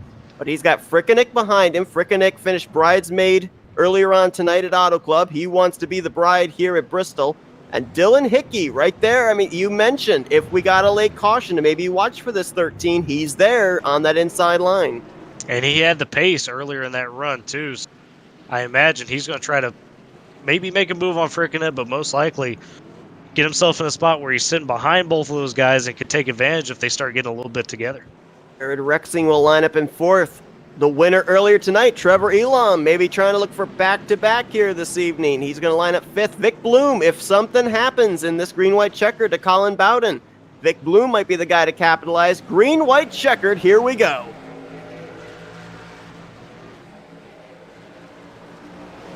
Interestingly enough, the 24 took the inside. He is going to clear the 82 for the lead. Now what does Frickenig do? He's only got a little more than a lap to do something. And how about Jared Rexing jumping up to 3rd now? He's cleared Dylan Hickey, and he's looking for more. A little bit of smoke there, but we are on the white flag, so if an incident happened, we're still racing back to the checkers. Frickenik, can he get to the inside of the 24? Here comes Rexing with a drive for second, and it will be Bowden winning here tonight at Bristol. And he killed the commitment car. I mean, hey, that's part of the celebration, but what a drive by Colin Bowden, in control all night, had pretty much a mistake-free night, and that's what you got to do at a short track like this to be able to survive. Colin Bowden started on point. He will finish there, and not only is he a two-time winner, winning 50% of the races this season, he is your champion in the Jared Dixon Designs Truck Series. I mean, just what a drive. You can go to championship and race victory lane. Right. Trying to figure out what happened with that smoke there at the end. I think there's a couple guys that had some big damage and tried to finish the green-white checkered and may have blown up on the restart. Now, as I look at the finishing results here, we already know that Sean Leisure was already pretty much locked in. He was 22 points ahead. Vic Bloom going to finish in fourth. He locked himself in. With the win, Colin Bowden's obviously in. Frickenik with a second-place run, he's locked in. Hickey with a sixth-place run is locked in. So the big question would have been between Kevin Finn and Michael Schlegelmelch. Now, the difference between the two of them was 13 points. Schlegelmelch finished in ninth. And Finn, despite finishing 5 laps down, DNFing, he finishes in 13th. So we know it's Leisure, Bloom, Bowden, Finn, Frickenik, and Hickey, the 6 that came in the top 6, will finish out the season in the top 6. And, I mean, that's just a byproduct of what we see at Bristol here. I mean, so many guys, Leisure, some of those guys that struggled in this race, got bad breaks, and sometimes it's better just to have your lucky number at the end. Absolutely. And I mean, I think for a number of these guys too, especially the top 2, Bowden and Frickenik, Bristol short tracks, usually it's all about good starting track position, and neither one of them fell outside of the top 2 really all night long. Yeah, and it's similar to a super speedway race. You either want to be up at the front, and in charge, or at the start of the race maybe be so far back that when stuff goes crazy, you could kind of slowly move way up that way and avoid the chaos. Sometimes, especially in short track racing with Bowden, I mean, you just got to play defense. You don't even have to be the fastest guy on the track. Obviously, he did take the pole, but I mean, I don't know how Marcus Frickenik is supposed to get past him when Colin's just hitting his mark every single lap. We saw Jared Rexing try a bit of a slide job move for second. Couldn't make it work on Frickenik there in the final few corners. We look here at the finishing results, and I mean, 8 drivers finished on the lead lap. Myhan, the last of those. And you look at so many of these drivers that we talked about with storylines coming in, very few of them, with maybe the possible exception of Bowden and Frickenik, got through Bristol without some kind of damage. Yeah, and that's just the, we talked about it earlier, but these 4 tracks were very different styles of driving, and very different things could happen just based off, what was going on in front of you. I think the drivers that you see come through and clinch their spot in the Cup had the best combination of a little bit of luck, but also that just, playing all the situations right and making sure they kept their heads clean. Excuse me. Couldn't get it out. Oh, boy. But we are actually going to get to do some driver interviews now here after this race. And we are going to start things, well, actually, our top 3 here. We do have a couple of guys down there. Why do we bring... Oh, actually, no, we do have them here. Okay, let's actually start with our... No, I'm sorry, we don't. We have our second place guy here. Hold on, we can bring in our second place guy, I believe. Yep, all right, so hold on. Let's bring in Frickenik here. Marcus, it's Tyler and Seth up here in the Flatout Racing Network studios. You got us? Yeah, 10-4, I got you.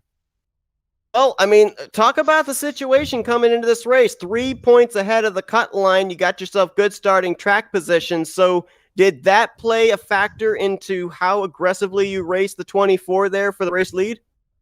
Oh, yeah, for sure. I mean, starting towards the front of Bristol's huge. I mean, track position's key there.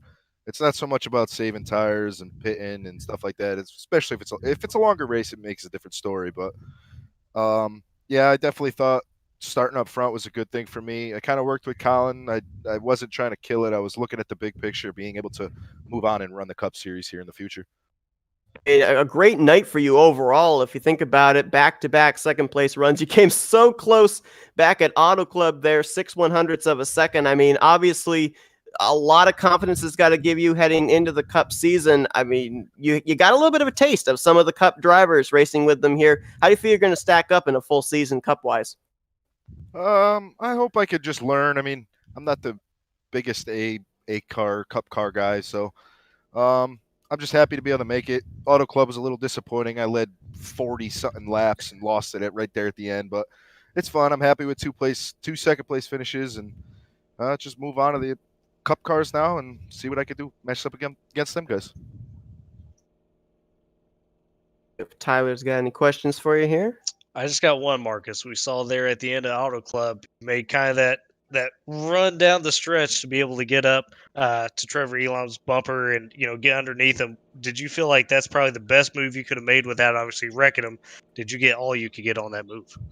Oh yeah, for sure. I thought I saved my tires enough to where I could hold the lead, but I guess I didn't. I guess I used up my right front just a little bit more than I thought. So I figured I had maybe one shot. I laid back a little bit to try to get a bigger run going down into 3. Lifted a little earlier so I can get back to the gas quicker. I got to his back bumper, but I knew I wasn't going to have enough of a run. But I race how I want to be raced. I'm not going to wreck somebody for the win. It's not worth it in my eyes. Fair enough, man. Hey, that's a good mentality to have. Absolutely. Good big picture racing. It moves you into the top 6 and moves you into the Cup Series. We're going to turn the microphone over to you and let you do some shout outs here. I don't really have any shout outs right now. I guess thank myself. I got to thank Ryan Blanchard for the paint scheme and hoping I could get picked up by a team here. I've been talking to one of the guys. He asked me if I'd join one of them. I told him if I get through it, I'll be more than willing. So big shout out to him for asking me before he even knew if I'd make it or not. So I appreciate it. All right. Well, congratulations. Obviously, I'm moving on to the Cup Series. Back-to-back second place runs here tonight. Succeed that for you. Good luck in the Cup Series. Thanks, guys. All right, we're going to go a little bit outside the box. We normally interview our top 3, but there are a couple of guys in here that are also moving on to the Cup Series, and we're going to try and get a word with them as well. Before we do that, the official standings are in. Colin Bowding winning the championship, 7 points over Vic Bloom, 9 points over Dallas Myhan. Sean Leisure, who headed into Bristol, the points leader, 10 points back, will finish 4th. And after his back-to-back second-place finishes here tonight, Marcus Frickeneck will complete the top 5, 12 points back from the championship. So, I mean, you look at some of these guys up here, Bowden, Bloom, Leisure, Frickeneck, even some of them just outside, in like Finn and Hickey. These are guys that we're definitely going to have to keep our eye on when they make their first full-time Cup schedule. Well, not only that, these are guys that, have been on the sim, just not an elite. So they definitely, and I think they showed it here in these 4 races, they're going to be strong contenders, not only for Rookie of the Year, but hey, they're fine for playoff spots. We just saw like Rookie and Gerald Campbell come in and actually win the Cup championship this past season. Absolutely. Let's talk with another driver that is going to be moving on to the Cup Series. He did not get quite the finish he was hoping for. Finished out of the race in the 12th position, but let's get a word with Kevin Finn. Kevin, it's Tyler and Seth up here in the Flatout Racing Network studios. You got us? Yeah, I got you. Obviously, not the finish you were looking for there at Bristol, getting caught up in that late wreck, but I mean, you were running up there in the top 3 for a good portion of that second half. Were you thinking in the back of your mind that maybe the 82 and the 24 might get together and you could sneak on by? Yeah, they came across my mind. I was just waiting.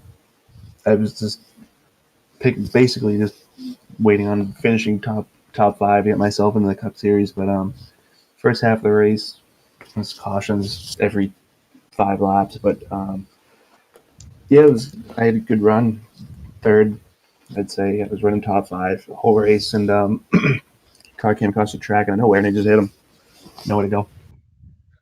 Talk about at the short track just how difficult it is to be able to react when something like that happens. Yeah, with the banking too, it's pretty hard to see going into the corner if there's something going on at the exit of the corner. So you really have to have good reflexes. But it's pretty hard to avoid anything at this track.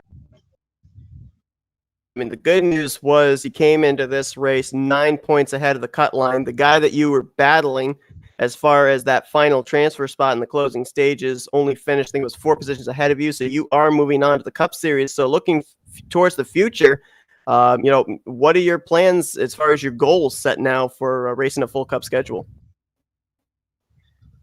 Well, I don't know what the competition's like. I'm assuming it's pretty good. So definitely gonna aim high, go for wins, and be smart, but use my head and hopefully finish top 5 in the standings. Would love to win it, but we'll see how the year goes. Others got any questions here? I mean, Kevin, so, we talked to you last week, and, your mindset was set on winning just whatever the situation, going to Xfinity Cup. Early season, are you going to try to use that as more of a filling out process, or do you want to just immediately try to contend for wins right away? A little of both. I'm pretty good on the 1.5-mile tracks. It's my strong suit, but short tracks, I really just wait around to the end, let everybody wreck each other out. Hopefully not get caught up in it. And, super speedways is luck of the draw on that one. So, but excited for Daytona. Looking forward. Absolutely. Want to wish you luck with that. We're going to turn the microphone over to you. Let's do some shout outs here. Shout out to you guys doing the broadcast. Elite for having me. It's been a great couple of weeks. I'm excited for the new season. And to my sponsor for the Cup Series, Eyes and Designs. It does great designs for Cup schemes and any scheme really. So, yeah, that's my shout. All right, that's Kevin Finn. He's moving on to the Cup Series. Good luck there, man. Thanks, guys. Let's bring in the guy that came into this finale looking like he was sitting pretty for the championship, but then Bristol came to bite him. Let's get a word with Sean Leisure. That, bro. No, that's not good. It's sorry to pull you out of conversation there, but Tyler and Seth up here in the Flat Racing Network studios. Apparently, you've got us. I mean, man, we were looking at you as the favorite going into Bristol, but then all of a sudden that incident happened going into turn 1. What was happening from your vantage point? Well, I mean, I didn't really see what was going on because I was plastered on his rear bumper. The dude in front of me, I forgot his number, but he moved right as we were approaching him. I just had nowhere to go, not enough time. Did it help with the fact knowing that you were going into that race 22 points ahead of the cut line? Did that in any way change how aggressive you were with racing early on? I mean, I was still going to be pretty aggressive, but just with Bristol in general, the type how you have to race is really tough, and you can't really pass many people. So I mean, once I got single file, I'll just stick there. But if I had a chance to go for the win, yeah, I would have gone for it. Tyler's got any questions here? And Sean, I've seen you a few times around here and there. As you go into Cup and Xfinity now, are you going to be looking to join a team, or are you going to kind of more lone wolf it here and just see what you could come up with in your inaugural seasons? In terms of teams, I'll be driving for Proximity Racing, the guys I've been hanging with since March, I think. So I'll be driving for them. There you go. All right, well, obviously, you are moving on to the Cup Series. You didn't win the championship. That's obviously a heartbreak, but still a great performance this entire season, nonetheless. One of the more consistent drivers this year.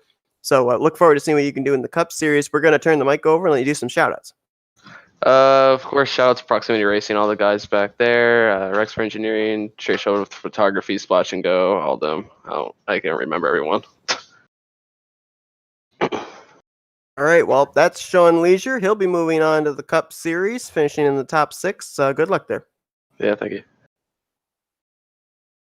Last but not least, we're going to bring in the runner-up for the championship and Daytona winner, Vic Bloom.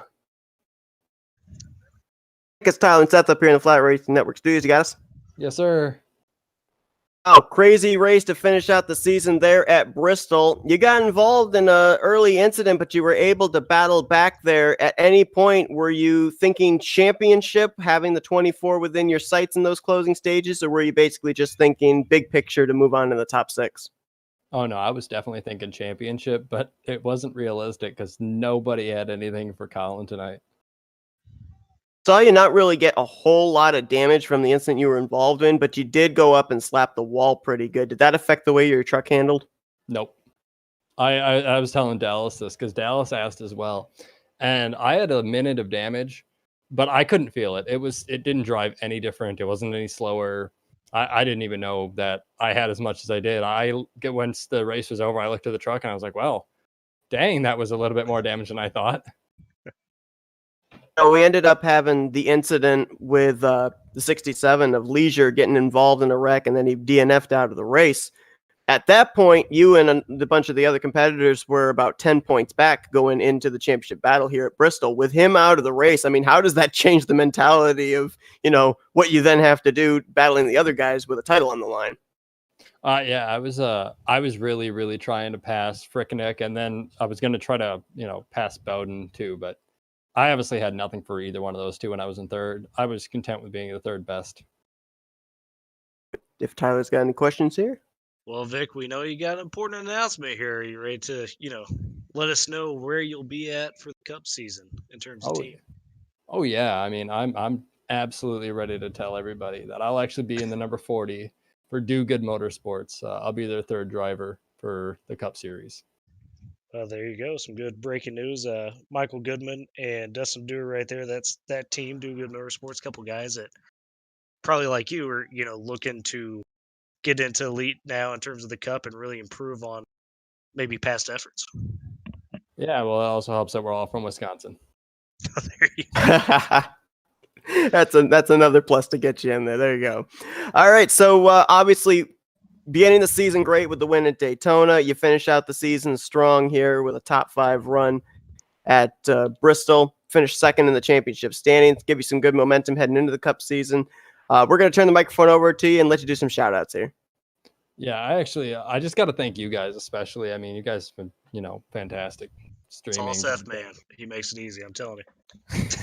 Well, look, it's easy because I got a good co-commentator. That's how it works. Say, Tyler, I mean, you do a great job on commentary. It reminds me of just like Jeff Gordon and Dale Jr. You know what's going on out there. You know what all of us are thinking. He just doesn't say "look at this" that much as Gordon does.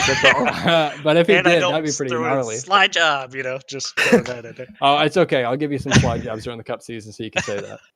Okay, sounds good. No, I just got to thank you guys. Got to thank the league. Got to thank Chad, Josh, all the people that put in hard work, all the sponsors. Just got to thank everybody. It's been a great truck season, and I hope I can do some good in Cup. Kind of hoping for a top 4, but we'll see. I'll tell you, if this season, even though it was a limited 4 races, any indication, looks like you're definitely going to be a force to be reckoned with. Congrats on a great season, a W there during that season, and looking forward to seeing what you can do in Cup. Thank you. All right, that's going to do it for our post-race interviews. We can now say a season in review, Tyler. I mean, starting at Daytona, went to Texas Auto Club. Bristol did not disappoint. I mean, your final thoughts. Man, I mean, a good crop of elite drivers coming into the league now that we're going to see Xfinity and Cup. Guys, I can't wait to mix it up with and obviously be able to watch on Wednesday nights. Ought to be, a great season. I don't know how Chad does it, but he continues to find a way to find guys that just make this league even more competitive across, anything we do. So kudos to him on that.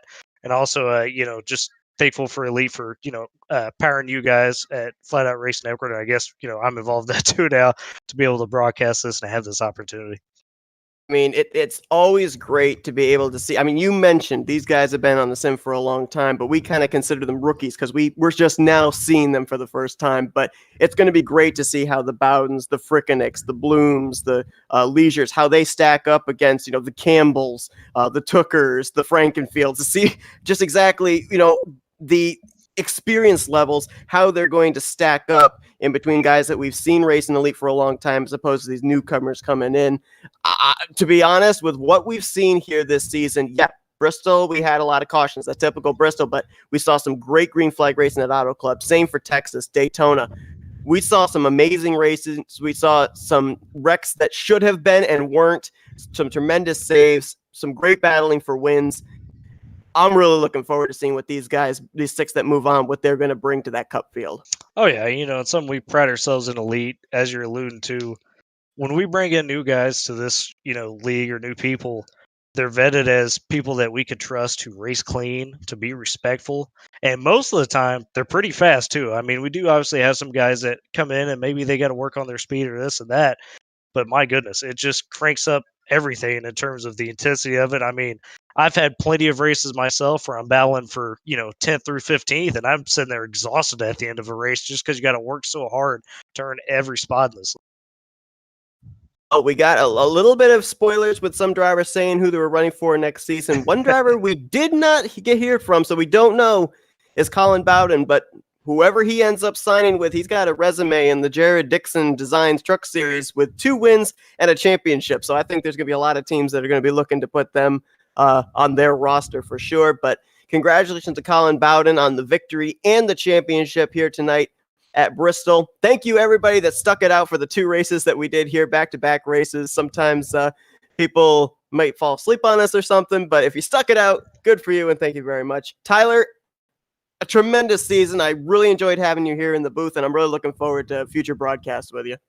Oh yeah, man. When we get to the Cup season here, it's going to be a lot of fun. And then obviously, any opportunities we get outside that, looking forward to it. My schedule frees up over the summer, so maybe, we'll see me here and there, a few other places. Sounds good to me. We've got some stuff coming up here this week as well on the Flatout Racing Network. Tomorrow night, we're going to be covering Fuel's IndyCar series. I don't, off the top of my head, remember where they're going to be at. And then FTF, we've got their Grand National series on Saturday night. They're going to be at Rockingham, North Carolina Speedway. That's going to be an interesting second race of the season coming off the heels of their Daytona 500. But thank you again, everybody, for tuning in. For Tyler Riggs, I'm Seth Cole.